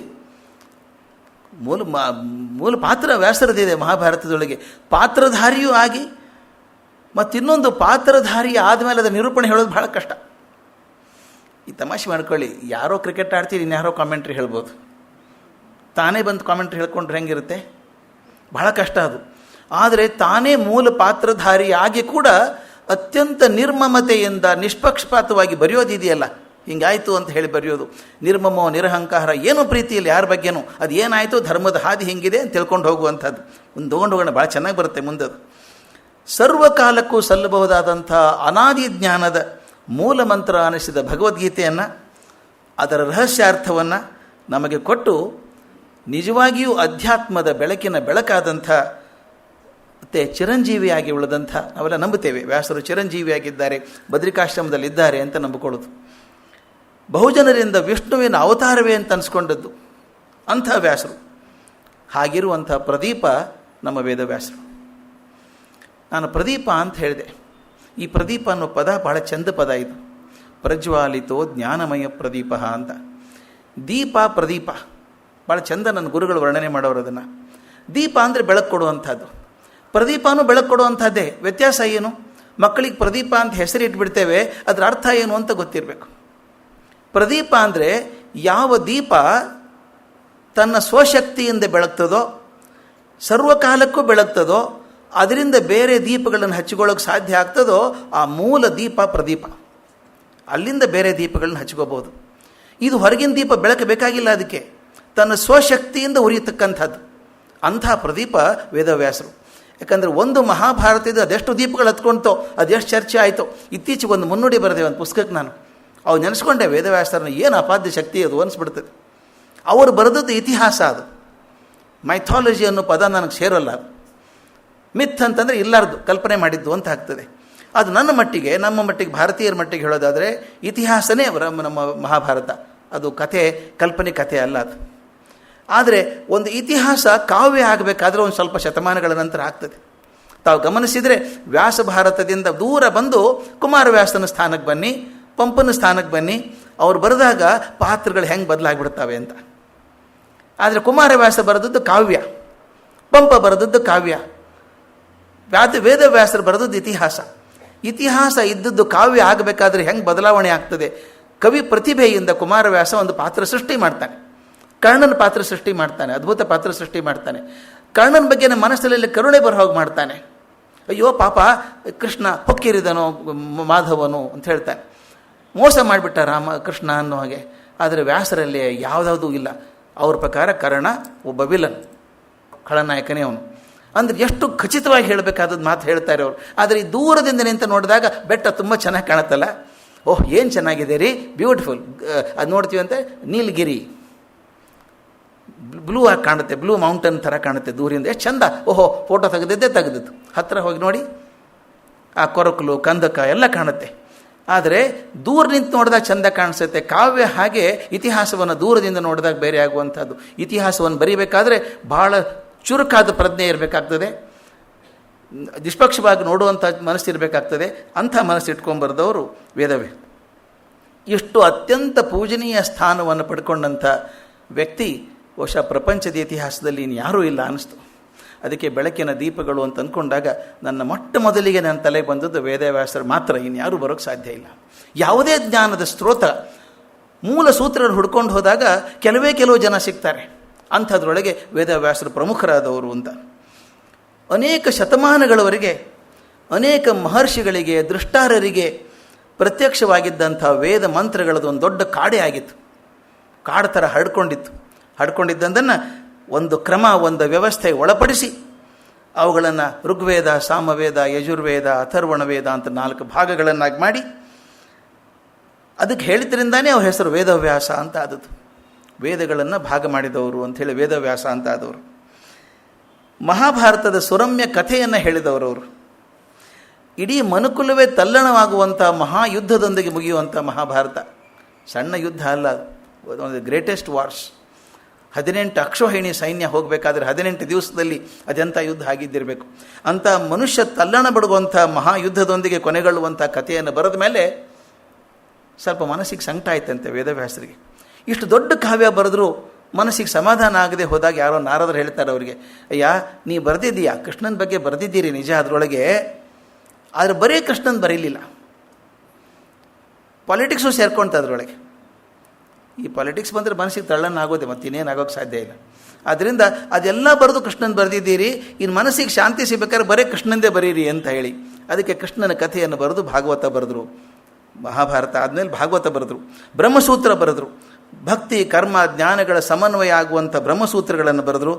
18 ಪುರಾಣಗಳು, 18 ಉಪಪುರಾಣಗಳು, ಆಯುರ್ವೇದ, ಜ್ಯೋತಿಷ್ಶಾಸ್ತ್ರ, ಧರ್ಮಶಾಸ್ತ್ರಗಳ ಗ್ರಂಥಗಳು, ಭಾಷ್ಯಗಳು. ಇದನ್ನು ಅರ್ಥ ಇದೆಯಾ ಬರೆಯೋದಕ್ಕೆ ಅಂತಂದರೆ ಅದ್ಭುತ ಅಲ್ವಾ? ಇಷ್ಟನ್ನೆಲ್ಲ ಬರೆದ್ರು. ಅವರ ಕೈಯಾಡಿಸದೇ ಇರುವಂಥ ಜ್ಞಾನದ ವಿಭಾಗವೇ ಉಳಿಲಿಲ್ಲ ಅಂತ. ಇಂಥ ವಿಭಾಗದಲ್ಲಿ ವೇದವ್ಯಾಸರು ಬರೀಲಿಲ್ಲ ಅಂತ ಉಳಿಲಿಲ್ಲ. ಅದಕ್ಕೆ ಉಳಿದ ಯಾವುದೇ ಸಾಹಿತ್ಯ ಇದ್ದರೂ ಅದನ್ನು ವ್ಯಾಸೋಚ್ಚಿಷ್ಟ ಅಂತ ಕರೆಯೋದು. ವ್ಯಾಸರು ಬಿಟ್ಟಿದ್ದನ್ನು, ವ್ಯಾಸರು ಬಿಟ್ಟು ಉಳಿದದ್ದು ಇದು ವ್ಯಾಸೋಚ್ಚಿಷ್ಟ ಅಂತ. ಅಂದರೆ ಏನು ಬರೆದ್ರು ಕೂಡ ಅವರು ಬರೆದದ್ದೇ. ನಾನೇನು ಹೊಸದು ಬರೀತೀನಿ ಅಂತಲ್ಲ, ಅದರ ಮೂಲ ಚಿಂತನೆ ವ್ಯಾಸರು ಯಾವುದೋ ಗ್ರಂಥದಲ್ಲಿ ಇದ್ದೇ ಇದೆ ಅಂತ ಅರ್ಥ. ಆದ್ದರಿಂದ ಯಾವುದು ಬರೆದ್ರೂ ವ್ಯಾಸೋಚ್ಚಿಷ್ಟ ಅಂತ ಆಗ್ತದೆ. ಪ್ರತಿಯೊಂದು ಕೃತಿ ಕೂಡ ವ್ಯಾಸರದು ಪೂರ್ಣ ಜ್ಞಾನದ ಕಲ್ಪನೆ ಅದರೊಳಗೆ, ಅರ್ಧಮರ್ಧ ಇಲ್ಲ. ಮತ್ತು ಇನ್ನೊಂದು, ಪ್ರತಿಯೊಂದರಲ್ಲಿ ಕೂಡ ಪ್ರಪಂಚದ ಕಲ್ಯಾಣದ ಮಾತು. ಇದು ಭಾಳ ನೆನಪಿಟ್ಕೋಬೇಕಾದದ್ದು. ಬರೀ ಸಾಹಿತ್ಯ ಬರೆಯೋದೊಂದಲ್ಲ, ಮನಸ್ಸಿಗೆ ಸಂಕಟ ಆಗುವಂಥ, ತಲ್ಲಣ ಆಗುವಂಥ ಸಾಹಿತ್ಯ ಅಲ್ಲ ಇದು. ಈ ಸಾಹಿತ್ಯ ಓದಿದ್ದು ಯಾವಾಗಲೂ ಪ್ರಪಂಚದ ಕಲ್ಯಾಣ ಆಗೋ ದೃಷ್ಟಿಯಿಂದನೇ ಬರೆದಂಥ ಸಾಹಿತ್ಯ ಪ್ರತಿಯೊಂದು ಕೂಡ. ಇನ್ನು ಸಮಾಜ ದೃಷ್ಟಿಯಿಂದ ವೇದವ್ಯಾಸರು ಮಾಡಿದ್ದು ಹೇಗೆ? ಈ ಸನ್ಯಾಸಿಗಳು 4 ತಿಂಗಳು ಮಳೆಗಾಲದಲ್ಲಿ ಚಾತುರ್ಮಾಸ್ಯ ಅಂತ ಒಂದು ಕಡೆ ಇರ್ತಾರೆ. ಈ ಪದ್ಧತಿ ಹಾಕಿಕೊಟ್ಟದ್ದು ವೇದವ್ಯಾಸರು ಅಂತ. ಉದ್ದೇಶ ಇಷ್ಟೇ, ಸನ್ಯಾಸಿಗಳು 8 ತಿಂಗಳು ಓಡಾಡ್ತಿರ್ತಾರೆ. ಒಂದು 4 ತಿಂಗಳು ಆಗಿನ ಕಾಲದಲ್ಲಿ ಮಳೆಗಾಲದಲ್ಲಿ ಪ್ರವಾಸ ಕಷ್ಟ. ಒಂದು ಕಡೆ ಕೂತ್ಕೊಳ್ಳಿ. ಇನ್ನೊಂದು ಮುಖ್ಯವಾದ ಚಿಂತನೆ ಅದರ ಹಿಂದಿರೋದು, ಬರೀ ನೀವು ಮಾತಾಡ್ತಿದ್ರೆ ಸಾಲದಯ್ಯ, ಟ್ಯಾಂಕ್ ತುಂಬಿಸ್ಕೋಬೇಕಲ್ಲ. ಈಗ ಜ್ಞಾನ ಬರೀ ಕೊಡೋದಷ್ಟೇ ಅಲ್ಲ, ಅದನ್ನು ತುಂಬಿಸ್ಕೋಬೇಕಲ್ಲ. ಅದಕ್ಕೆ 4 ತಿಂಗಳು ಒಂದು ಕಡೆ ಕೂತ್ಕೊಳ್ಳಿ, ನೀವು ಅಧ್ಯಯನ ಮಾಡಿ ತಿಳ್ಕೊಳ್ಳಿ, ಆಮೇಲೆ ಸಮಾಜಕ್ಕೆ ಹೇಳಿ ಅಂತ ಹೇಳಿ ಇವರಿಗೆ ಸನ್ಯಾಸಿಗಳಿಗೆ ಹೇಳಿದಂಥದ್ದು ಚಾತುರ್ಮಾಸ್ಯ ಪದ್ಧತಿ ಕೊಟ್ಟು. ಇದ್ರ ಜೊತೆಗೆ ಇನ್ನೊಂದು ಬಹುದೊಡ್ಡ ಕೆಲಸವನ್ನು ವೇದವ್ಯಾಸರು ಮಾಡ್ತಾರೆ. ತೀರ್ಥಕ್ಷೇತ್ರಗಳಿಗೆ ಹೋಗೋದು ಹೇಗೆ ಅಂತ ಬರೀತಾರೆ ಪುರಾಣಗಳಲ್ಲಿ. ತೀರ್ಥಕ್ಷೇತ್ರಗಳಿಗೆ ಹೋದಾಗ ಹೇಗೆ ನೋಡಬೇಕು, ಹೇಗೆ ಇರಬೇಕು, ಆ ವಿಧಾನಗಳನ್ನು ಕಲಿಸಿಕೊಟ್ಟು ತೀರ್ಥಕ್ಷೇತ್ರ ಮಾಡಿ ಅಂತ ಹೇಳಿ ಒಂದು ಥರದ ಈ ಭಾವೈಕ್ಯತೆಯನ್ನು ತಂದು, ಶಂಕರಾಚಾರ್ಯ ಮಾಡಿದ್ದು ಅದೇ ಅಲ್ವಾ, ಅದ್ಭುತವಾಗಿ 4 ಸೆಂಟರ್ ಮಾಡಿ integration, emotional integration, religious integration, ಆ ಇಂಟಿಗ್ರೇಷನ್ ಮಾಡಿದವರು ಮೊಟ್ಟ ಮೊದಲು ವೇದವ್ಯಾಸರು. ಅದರ ಮೂಲಕ, ಈ ಐಕ್ಯತೆಯ ಮೂಲಕ ದೇಶ ಪ್ರೇಮವನ್ನು ತುಂಬಿದವರು. ನೀವು ಮಹಾಭಾರತ ಕೆಲವೊಂದು ಪದ್ಯ ಓದ್ತಾ ಇದ್ದರೆ ಒಂಥರ ರೋಮಾಂಚನ ಆಗಿಬಿಡ್ತದೆ. ನನ್ನ ದೇಶ ಇಂಥದ್ದು, ಭರತ ವರ್ಷ ಇಂಥದ್ದು ಅಂತ ಹೇಳಬೇಕಾದ್ರೆ ಹೆಮ್ಮೆ ಹೆಗಲು ಆಕಾಶ ಮುಟ್ತದೆ. ಆದ್ದರಿಂದ ಈ ಜಗತ್ತನ್ನು ನೋಡೋದರ ಮೂಲಕ ನನ್ನ ದೇಶದ ಬಗ್ಗೆ ಪ್ರೀತಿಯನ್ನು ಕೊಟ್ಟಂಥವರು ವೇದವ್ಯಾಸರು, ಆಗಿನ ಕಾಲ ಕೊಟ್ಟವರು. ಅದಕ್ಕೆ ಈಗ ಈ ಗ್ರಂಥವನ್ನು, ಯಾವುದೇ ಗ್ರಂಥವನ್ನು ಪಾರಾಯಣ ಮಾಡುವಾಗ ಈ ಮೊದಲು ವ್ಯಾಸಪೀಠ ಅಂತ ಇರ್ತದೆ, ತಾವು ನೋಡಿದ್ದೀರಿ. ಮೊದಲು ವ್ಯಾಸಪೀಠದ ಪುಸ್ತಕ ಇಟ್ಕೊಂಡು ಹೇಳ್ತಾರೆ. ಆ ಪೀಠಕ್ಕೆ ವ್ಯಾಸಪೀಠ ಅಂತ ಹೇಳೋದು ಉದ್ದೇಶ 2-3 ಕಾರಣಕ್ಕೆ. ಒಂದು, ವ್ಯಾಸರಿಗೆ ಒಂದು ಎತ್ತರದ ಸ್ಥಾನ ಇರಲಿ ಅಂತ ಒಂದಿದ್ರೆ, ಆ ಯಾವ ಪುಸ್ತಕ ಇಟ್ಟರೂ ಅದು ವ್ಯಾಸರ ಚಿಂತನೆಯೇ. ಅದು ಗೊತ್ತಾಯ್ತಲ್ಲ. ಈಗ ನಮ್ಮಲ್ಲಿ ಮ್ಯಾಥಮೆಟಿಕ್ಸಲ್ಲಿ ಒಂದು ಯೂನಿವರ್ಸಲ್ ಸೆಟ್ ಅಂತ ಬರುತ್ತೆ. ಜಗತ್ತಲ್ಲಿ ಇರೋದೆಲ್ಲ ಒಂದು ಯೂನಿವರ್ಸಲ್ ಸೆಟ್, ಅದ್ರ ಬಿಟ್ಟು ಹೊರಗೆ ಯಾವುದೂ ಇಲ್ಲ ಅಂತ. ಅದು ವ್ಯಾಸರ ಜ್ಞಾನ ಅಂತ ತಿಳ್ಕೊಂಡ್ಬಿಟ್ರೆ ನಾನು ಏನು ಹೇಳಿದರೂ ಅದರದೇ ಒಂದು ಭಾಗ ಅದು. ಅದಕ್ಕೆ ಯಾವುದೇ ಪುಸ್ತಕವನ್ನು ವ್ಯಾಸಪೀಠದಲ್ಲಿಟ್ಟರೂ ಅದು ವ್ಯಾಸ ಚಿಂತನೆಯೇ ಆಗ್ತದೆ. ಅಥವಾ ನೀವು ಹೇಳಿದ್ದನ್ನು ಯಾವುದೋ ರೂಪದಲ್ಲಿ ವ್ಯಾಸರು ಮೊದಲೇ ಹೇಳಿದ್ದಾರೆ, ಹೊಸದೇನು ಹೇಳಿಲ್ಲ ಅಂತ, ಆ ಥರದಾಗುವಂಥದ್ದು. ಅದರಿಂದ ಮೂಲ ಚಿಂತನೆ ಆ ದೃಷ್ಟಿಯಿಂದಾನೇ ಬಂದದ್ದು ಅನ್ನೋ ದೃಷ್ಟಿಯಿಂದ ವ್ಯಾಸಪೀಠ ಅಂತಿರ್ತಾರೆ. ಮತ್ತು ಪುಸ್ತಕದ ನೀವು ಪ್ರವಚನ ಮಾಡಿದರೂ ಕೂಡ ಸಂದೇಶ ಕೂಡ ವ್ಯಾಸ ಸಂದೇಶವೇ ಅಂತ ಕರೆಯೋದು. ಅದನ್ನು ಇನ್ನೊಂದು ಪದ ಉಪಯೋಗಿಸ್ತೀವಿ ನಾವು, ವ್ಯಾಸ ಪೂಜೆ ಅಂತ ಉಪಯೋಗಿಸ್ತೀವಿ. ಹಿರಿಯರನ್ನ ಗೌರವ ಮಾಡುವಾಗ ವ್ಯಾಸ ಪೂಜೆ ಮಾಡೋದು ಅಂತ. ಅಂದರೆ ಹಿರಿಯರನ್ನ ಗೌರವ ಮಾಡಿದಾಗ ವ್ಯಾಸರ ನೆನೆಸ್ಕೊಂಡು ಮಾಡಬೇಕು ಅಂತ. ಆದ್ದರಿಂದ ನನಗನ್ನಿಸಿದ್ದು ವ್ಯಾಸರ ಪೂಜೆಯನ್ನು ಮಾಡಿದರೆ ಎಲ್ಲ ಹಿರಿಯರ ಪೂಜೆ ಮಾಡಿದಂಗೆ ಆಗ್ತದೆ ಅಂತ ಆ ದೃಷ್ಟಿಯಿಂದ. ಮೊನ್ನೆ ಒಬ್ಬರು ನನಗೆ ಈ ರೇಖಾಗಣಿತದ ಪಂಡಿತರು ಸಿಕ್ಕರು, ಜಾಮಿಟ್ರಿ ಟೀಚರ್ ಒಬ್ಬರು, ಭಾಳ ಫೇಮಸ್ ಜಾಮಿಟ್ರಿ ಟೀಚರ್. ಅವರೊಂದು ಮಾತು ಹೇಳ್ತಾಯಿದ್ರು, ಸರ್ ವ್ಯಾಸ ಅಂದರೆ ಅದ್ಭುತ ಅಲ್ವಾ, ನೋಡಿ ಹೇಗಿರ್ತದೆ. ಗಣಿತದಲ್ಲಿ ವ್ಯಾಸದ ಬಗ್ಗೆ ಹೇಳ್ತಾಯಿದ್ರು ಅವರು. ಈ ವೃತ್ತ ಅಂತ ಹೇಳ್ತೀವಲ್ಲ, ಸರ್ಕಲ್, ಅದಕ್ಕೆ 4 ಮುಖ್ಯ ಅಂಶಗಳಿದ್ದಾವೆ ಅದರೊಳಗೆ. ಒಂದು ಕೇಂದ್ರ ಬಿಂದು, ಅದೇ ಮುಖ್ಯ ಸರ್ಕಲ್ಲಿಗೆ. ಅದಿಲ್ಲದೆ ಹೋದರೆ ವೃತ್ತ ಮಾಡೋಕ್ಕಾಗೋದಿಲ್ಲ. ಆ ಕೇಂದ್ರ ಬಿಂದು ಇರಬೇಕು. ಅಲ್ಲಿಂದ ಒಂದಿಷ್ಟು ಅಳತೆ ದೂರ ಇಟ್ಕೊಂಡು ಅದನ್ನು ತ್ರಿಜ್ಯ ಅಂತ ಕರಿತೇವೆ. ಅಲ್ಲಿಂದ ಈ ಗುಂಡಕ್ಕೆ ತಿರುಗಿಸಿದರೆ, ಕೇಂದ್ರ ಬಿಂದು ಮಧ್ಯವಾಗಿ ಇಟ್ಕೊಂಡು ತಿರುಗಿಸಿದರೆ ಒಂದು ವೃತ್ತ ಅಂತಾಯಿತು. ಅದು ಪರಿಧಿ ಅಂತ ಕರಿತೇನೆ, ಸರ್ಕಂಫರೆನ್ಸ್, ಹೊರಗಡೆ ಸುತ್ತಾಗುವಂಥದ್ದು. ಭಾಳ ಸುಲಭ ಇದೆ, ಏನು ಹೇಳೋಕ್ಕಾಗಲ್ಲ. ಕೇಂದ್ರ ಬಿಂದುವಿಂದ ತ್ರಿಜ್ಯ ತೊಗೊಂಡು ತಿರುಗಿಸಿದರೆ ಒಂದು ಪರಿಧಿ ಆಯಿತು. ಒಳಗಿನ ಭಾಗ ಎಲ್ಲ ವೃತ್ತ ಅಂತ ಕರಿತೇವೆ. ದಯವಿಟ್ಟು ಗಮನಿಸಿ, ಒಂದು ಕೇಂದ್ರ ಬಿಂದು ಇದೆ, ಅಲ್ಲಿಂದ ಪರಿಧಿಯನ್ನು ಮುಟ್ಟುವಂಥ ಒಂದು ತುದಿ ಇದೆಯಲ್ಲ, ಅದು ತ್ರಿಜ್ಯ. ಒಂದು ತುದಿಯನ್ನು ಮಾತ್ರ ಮುಡುತ್ತದೆ. ಆದರೆ ಇನ್ನೊಂದಿದೆ ವ್ಯಾಸ ಅಂತ, ಅದು ಡಯಾಮೀಟರ್. ಅದು ಒಂದು ತುದಿಯಿಂದ ಇನ್ನೊಂದು ತುದಿ ಮುಟ್ಟುವಂಥದ್ದು, ಅದೊಂದೇ, ಮತ್ತೆಲ್ಲೂ ಇಲ್ಲ. ಮತ್ತು ಹಾಗೆ ನೋಡಿದರೆ ವೃತ್ತದಲ್ಲಿ ಎಲ್ಲಿಂದ ಎಲ್ಲ ಜೋಡಿಸ್ಬೋದು, ಆದರೆ ಕೇಂದ್ರದ ಮೂಲಕ ಹೋಗಬೇಕದು. ಎಷ್ಟು ಚೆನ್ನಾಗಿದೆ ನೋಡಿ, ಜಾಮಿಟ್ರಿ ಕೂಡ ಎಷ್ಟು ಫಿಲಸಾಫಿಕಲ್ ಆಗೋಕ್ಕೆ ಸಾಧ್ಯ ಇದೆ ಅನಿಸ್ಬಿಡ್ತು ಅವ್ರು ಹೇಳಿದಾಗ. ಕೇಂದ್ರದ ಮೂಲಕನೇ ಹೋಗಬೇಕು, ಕೇಂದ್ರ ಬಿಟ್ಟು ಹೋದರೆ ವ್ಯಾಸ ಅಂತ ಆಗೋದಿಲ್ಲ. ಅಂದರೆ ಒಂದು ಪರಿಧಿಯ ಸರ್ಕಂಫರೆನ್ಸ್ ಒಂದು ತುದಿಯಿಂದ ಮತ್ತೊಂದು ತುದಿಯನ್ನು ಮುಟ್ಟಿ ಕೇಂದ್ರದ ಮೂಲಕ ಹೋಗುವಂಥ ಗೆರೆಗೆ ನಾವು ವ್ಯಾಸ ಅಂತೀವಿ. ಕೇಂದ್ರವನ್ನು ಬಿಟ್ಟಿಲ್ಲ, 2 ತುದಿಯನ್ನು ಮುಟ್ಟಿದೆ. 2 ತುದಿಯನ್ನು ಮುಟ್ಟಿ ಕೇಂದ್ರವನ್ನು ಬಿಡದೇ ಇರುವಂಥ ಒಂದೇ ಒಂದು ಗೆರೆ ಅಂದರೆ ಅದು ವ್ಯಾಸ ಮಾತ್ರ. ಒಂದು ಸಲ ವ್ಯಾಸ ತಿರುಗಿಸ್ಬಿಟ್ರೆ ಪೂರ್ತಿ ವೃತ್ತದ ಪರಿಧಿ ಬಂದಂಗಾಯ್ತು. ಅದಕ್ಕೆ ಹೇಳ್ತಾರೆ, ಇದು ಕೂಡ ನಮ್ಮ ವೇದವ್ಯಾಸರು ಆ ದೃಷ್ಟಿಯಿಂದ ಕೂಡ ಮಹಾನ್ ವ್ಯಾಸರು ಅಂತ. ಕೇಂದ್ರ ಪ್ರತಿಯೊಂದು ಜೀವಕ್ಕೆ ಧರ್ಮ ಅನ್ನುವಂಥದ್ದು ಕೇಂದ್ರ. ಆ ಧರ್ಮವನ್ನು ಕೇಂದ್ರವನ್ನಾಗಿಟ್ಕೊಂಡು ಈ ಪರಿಧಿಯ 2 ತುದಿಯನ್ನು ಮುಟ್ಟುವಂಥದ್ದು, ಧರ್ಮವನ್ನು ಬಿಡಲಾರದೆ ಧರ್ಮದೊಳಗೆ ಹೋಗಿ ಈ ತುದಿ ಮತ್ತು ಆ ತುದಿ. ಈ ತುದಿ ಯಾವುದು?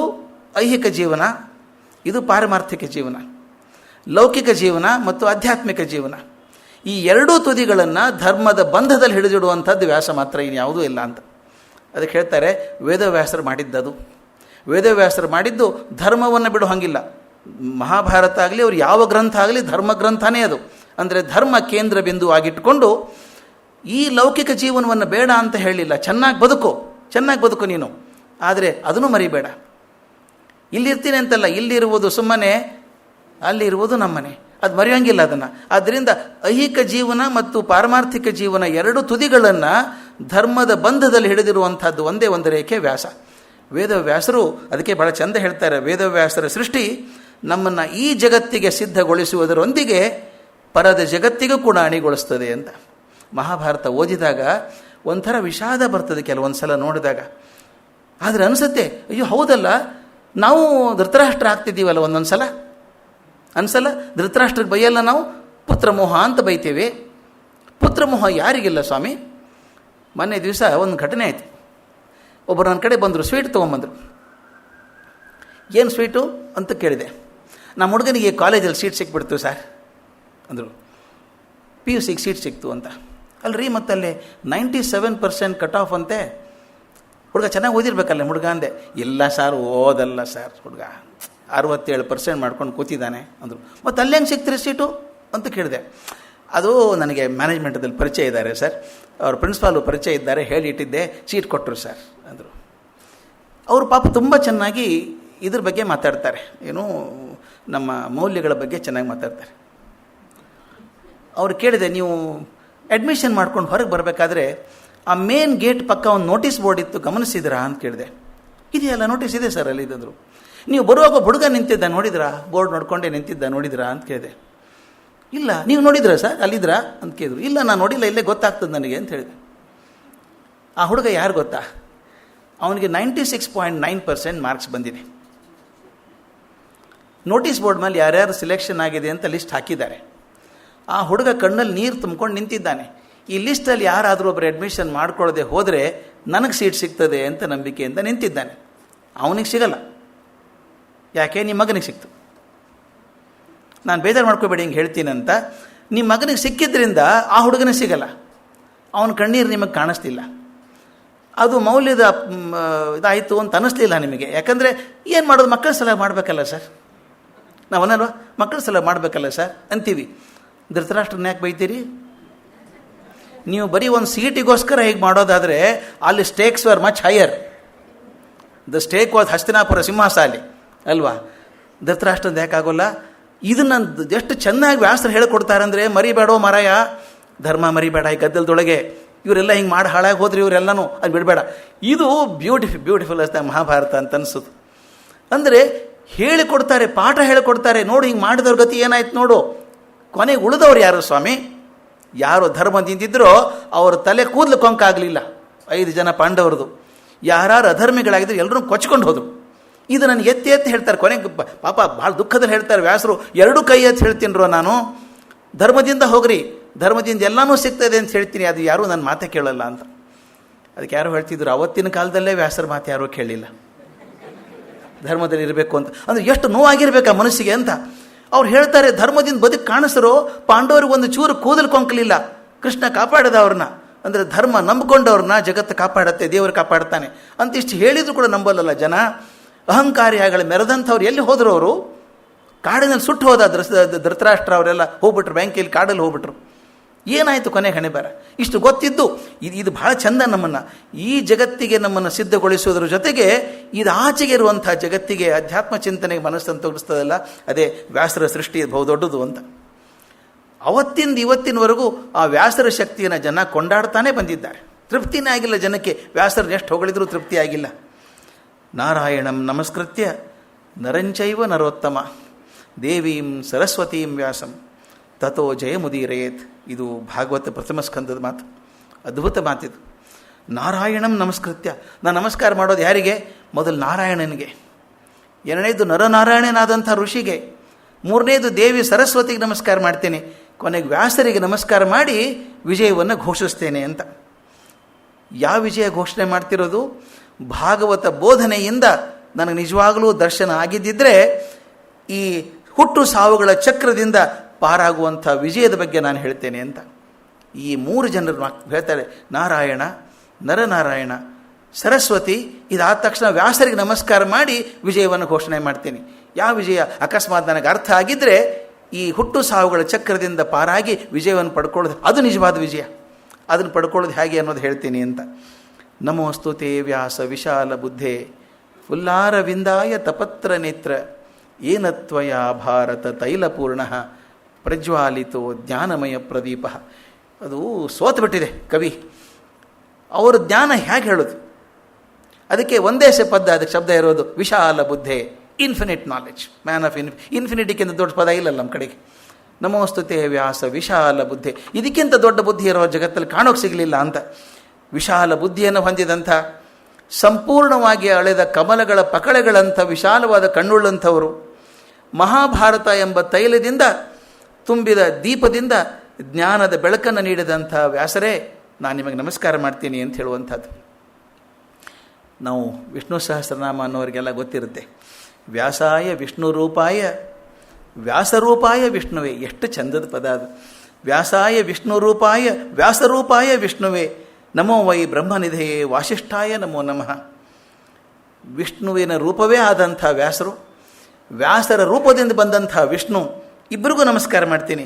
ಯಾಕಂದರೆ ಬ್ರಹ್ಮಜ್ಞಾನದ ಮೂಲಕವೇ ಆದಂಥ ವಶಿಷ್ಠ ಋಷಿಗಳ ವಂಶಜರಾದಂಥ ನಿಮಗೆ ನಾನು ನಮಸ್ಕಾರ ಅರ್ಪಿಸ್ತೀನಿ ಅಂತ ಹೇಳುವಂಥದ್ದು. ನಾವು ನಂಬ್ಕೊಂಡಿದ್ದದ್ದು, ಮುಂದೆ ಕಥೆಯಲ್ಲಿ ಹೇಳ್ತೀನಿ ಅದನ್ನು, ವಿಷ್ಣುವಿನ ರೂಪವೇ ವ್ಯಾಸರಾದರು ಅಂತಂತ ನಂಬಿಕೆ ಬಂದಂಥದ್ದು. ಅದೇ ಹಿಂದಿನ ಶ್ಲೋಕ ಹೋಗಬೇಕು. ವ್ಯಾಸಂ ವಶಿಷ್ಠ ನಫ್ತಾರಂ ಶಕ್ತೇ ಪೌತ್ರಮಕಲ್ಪಶಂ ಪರಾಶರಾತ್ಮಜಂ ಒಂದೇ ಶುಕದಾತಂ ತಪೋನಿಧಿಂ. ಇಡೀ ವ್ಯಾಸರದ ಲೀನಿಯೇಜ್, ಮನೆ ಪರಂಪರೆಯನ್ನು ಹೇಳಿಬಿಡ್ತಾರೆ ಈ ಶ್ಲೋಕದಾಗ. ಎಷ್ಟು ಚೆನ್ನಾಗಿದೆ ನೋಡಿ, 2 ಸಾಲಲ್ಲಿ ಹೇಳುವಂಥದ್ದು. ಮಹಾನ್ ತಪೋನಿಧಿಗಳಾದಂಥ, ಪರಿಶುದ್ಧರಾದಂಥ ಮಹರ್ಷಿ ವಶಿಷ್ಠರೇ ಮರಿಮಗನು. ಹಿನ್ನೆಲೆ ನೋಡಬೇಕು, ವ್ಯಾಸರು ಸಣ್ಣದಲ್ಲ, ಅದಕ್ಕೆ ಸ್ವಲ್ಪ ಟೈಮ್ ತೊಗೋಬೇಕು ನಾನು ಅದನ್ನು ಹೇಳಬೇಕಾದ್ರೆ. ವಶಿಷ್ಠರ ಮರಿಮಗ, ಋಷಿ ಶಕ್ತಿ ಅವರ ಮೊಮ್ಮಗ, ಪರಾಶರರ ಮಗ ಆದಂಥ ವ್ಯಾಸ. ಅಷ್ಟೇ ಅಲ್ಲ, ಶುಕಮುನಿಯ ತಂದೆ ಆದಂಥದ್ದು. ಇದು ಭಾಳ ಸಂತೋಷ ಪಡುವಂಥದ್ದು. ಕೆಲವೊಂದು ಸಲ ನಾವು ವಯಸ್ಸಾಗೋ ತನಕನೂ ನಿಮ್ಮ ಹುಡುಗರು ಹೋದರೆ ಅವ್ರ ಮಗ ಇವನು, ಅವ್ರ ಮಗ ಹುಡುಗ ಅಂತ ಹೇಳ್ತಾರೆ. ನಿಮಗೆ ಸ್ವಲ್ಪ ಹೆಮ್ಮೆ ಇರ್ತದೆ, ನನ್ನ ಮಗ ಅವನು ಅಂತ. ಅವನು ಸ್ವಲ್ಪ ಸಾಧನೆ ಮಾಡಿದ ಮೇಲೆ ಆ ವಯಸ್ಸಿನ ಹುಡುಗ ಬಂದಾಗ ಇವರು ಅವರಪ್ಪ. ನಿಜವಾಗ್ಲೂ ತಂದೆಗೆ ಮಗ ದೊಡ್ಡವನಾದರೆ ಸಂತೋಷ ಜಾಸ್ತಿ ಆಗ್ತದೆ. ನನ್ನ ಮಗ ಅವನು ಅಂತ ಹೇಳೋದಕ್ಕಿಂತ ಅವರಪ್ಪ ನಾನು ಅಂತ ಹೇಳ್ಕೊಳ್ಳೋದು ಭಾಳ ಸಂತೋಷ ಅನಿಸುತ್ತೆ. ಅದಕ್ಕೆ ಆ ಕವಿ ಎಷ್ಟು ಚೆಂದ ಹೇಳ್ತಾರೆ, ಅದೇ ಗಮನಿಸ್ಬೇಕಾದ ಕಾವ್ಯ ಎಷ್ಟು ಚೆನ್ನಾಗಿರ್ತದೆ ಅಂತ.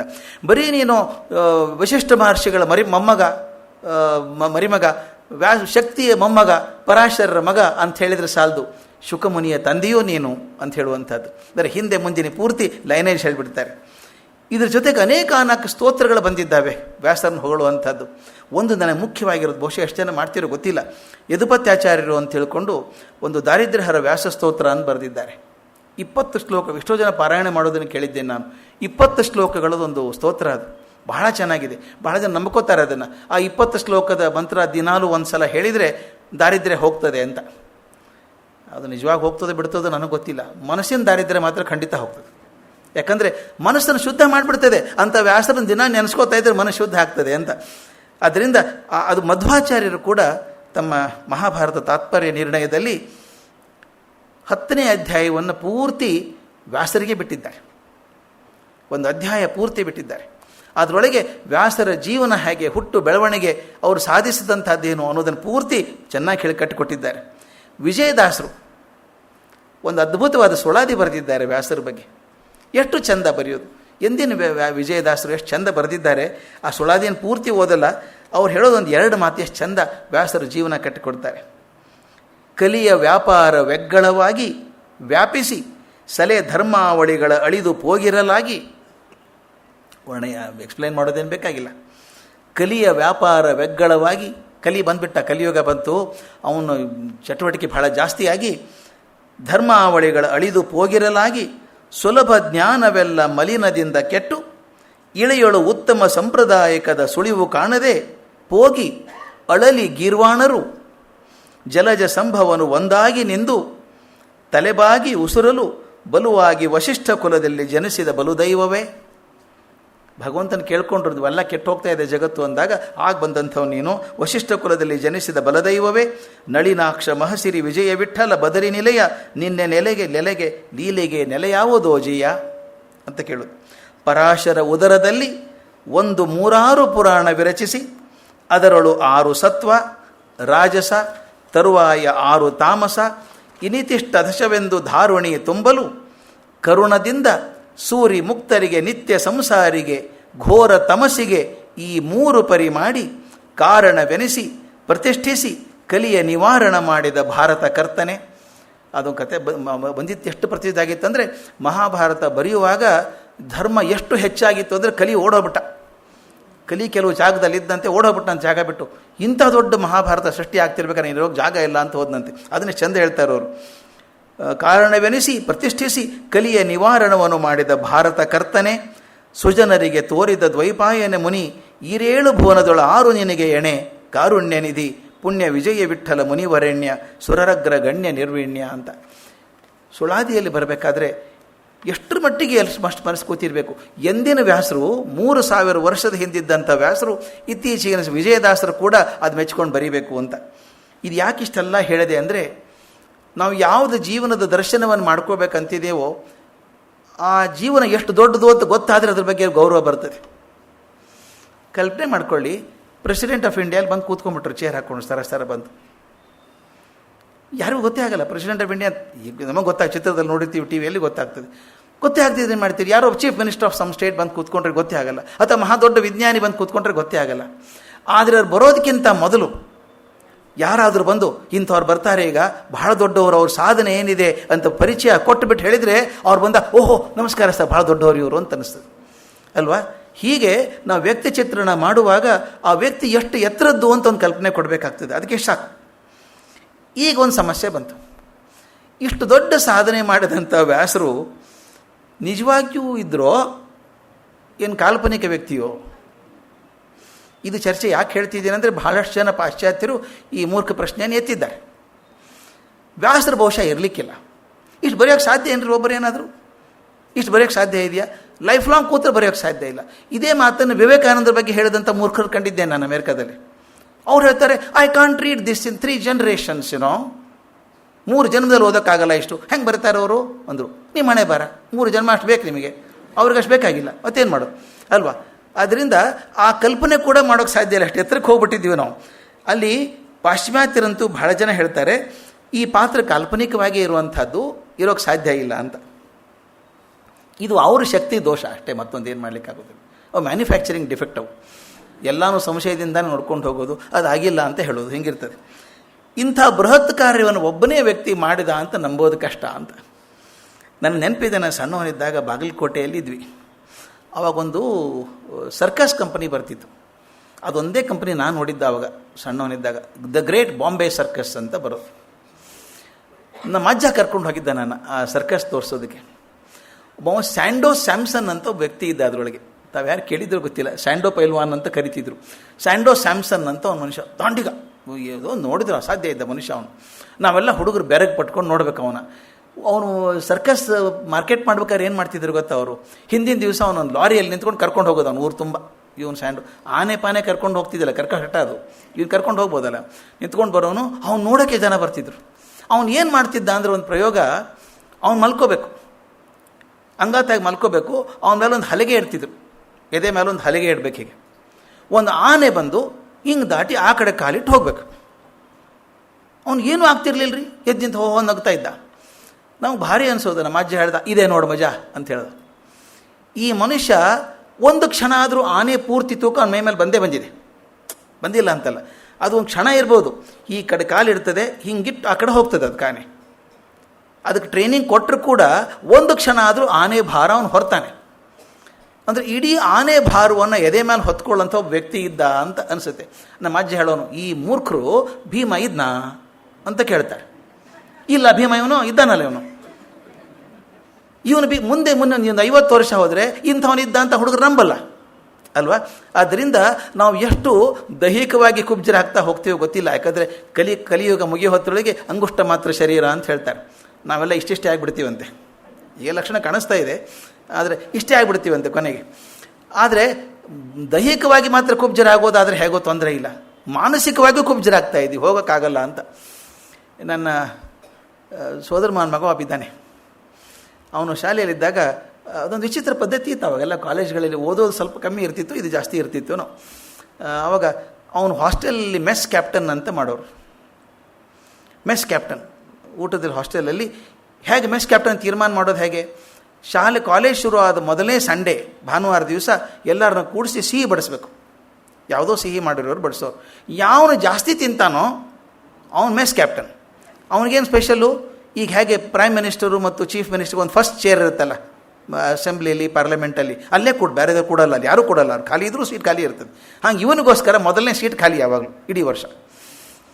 ಈ ನನ್ನ ಹುಡುಗ ಹೋದ, ನಮ್ಮ ಸೋದರ ಮಾವನ ಮಗ, ಇವನು ದೈವ ಗುಲಾಬ್ ಜಾಮೂನ್ ಮಾಡಿದ್ದಾರೆ ಅವತ್ತು. ಎಷ್ಟು ತಿನ್ಬೋದು ರೀ? 4, 8, 10 ತಿನ್ಬೋದಪ್ಪ. 108 ತಿಂದ.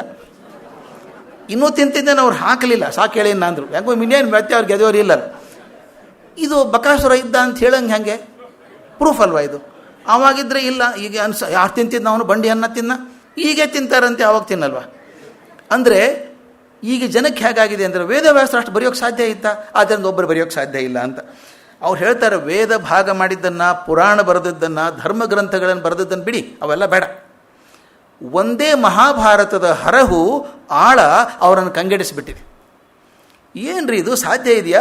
18 ಪರ್ವಗಳಲ್ಲಿ 1,00,000 ಶ್ಲೋಕಗಳಲ್ಲಿ ಹರಡಿದಂಥ ಈ ಕಾವ್ಯವನ್ನು ಒಬ್ಬ ಮನುಷ್ಯ ಒಂದು ಜೀವನದಲ್ಲಿ ಬರೆಯೋಕ್ಕೆ ಸಾಧ್ಯ ಇದೆಯಾ ಅಂತ ನಂಬುತ್ತಾರೆ ಅವರು. ಪಾಶ್ಚಾತ್ಯರ ಕಲ್ಪನೆ ಇದು. ಅವ್ರಿಗೇನಾಗಿದೆ ಪಾಪ, ಅವ್ರು ತಪ್ಪಲ್ಲ, ಅದು ಅವ್ರ ಹಣೆ ಬರ. ಅವ್ರು ನೋಡಿದಂಥ ಸಾಹಿತ್ಯ ಇದೆಯಲ್ಲ, ಅವ್ರು ನಂಬಿದ್ದು 2 ಮಹಾಕಾವ್ಯಗಳು ನಂಬ್ಕೊಂಡದ್ದು. ಹೋಮರ್ ಬರೆದಂಥದ್ದು ಒಡೆಸಿ, ಒಂದು ಈಲಿಯಡ್, 2 ಮಹಾಕಾವ್ಯಗಳು. ಅವ್ರಿಗೆ 2 ಮಹಾಕಾವ್ಯ. ಆದರೆ ಏನಾಗಿದೆ, ಒಡಿಸಿ ಮತ್ತು ಇಲಿಯಡ್ ಅಂತ 2 ಮಹಾಕಾವ್ಯಗಳೇನಿದ್ದಾವೆ, ಅವು ಎರಡನ್ನೂ ಸೇರಿಸಿದರೂ ಕೂಡ ಮಹಾಭಾರತದ 8ರಲ್ಲಿ ಒಂದು ಅಂಶ ಆಗಲ್ಲ ಅದು. ಅಂದರೆ ಅವೆರಡೂ ಸೇರಿದರೆ ಎಷ್ಟಾಗ್ತದೋ ಅದರ 8 ಪಟ್ಟು ಮಹಾಭಾರತ ಇದೆ.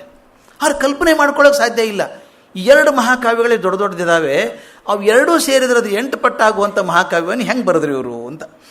ಇದು ತಪ್ಪು ಹೇಳಿದ್ನಲ್ಲ ಆಗಲೇ. ಏನಾಗಿದೆ, ಈ ಲಿಲಿಪುಟ್ಟರ ದರ್ಬಾರ್ನಲ್ಲಿ ಗಲಿವರ್ ಹೋದ. ಓದಿದ್ದೀರಿ, ಗಲಿವರ್ಸ್ ಟ್ರಾವೆಲ್ಸ್ ಅಂತ ಓದಿದ್ದೀವಿ. ಮನುಷ್ಯ ಪ್ರವಾಸಕ್ಕೆ ಹೋದಾಗ ಒಂದು ದೇಶಕ್ಕೆ ಹೋಗ್ತಾನೆ, ಎಲ್ಲ ಇಷ್ಟಿಟ್ಟೆ ಲಿಲಿಪುಟ್ಸ್.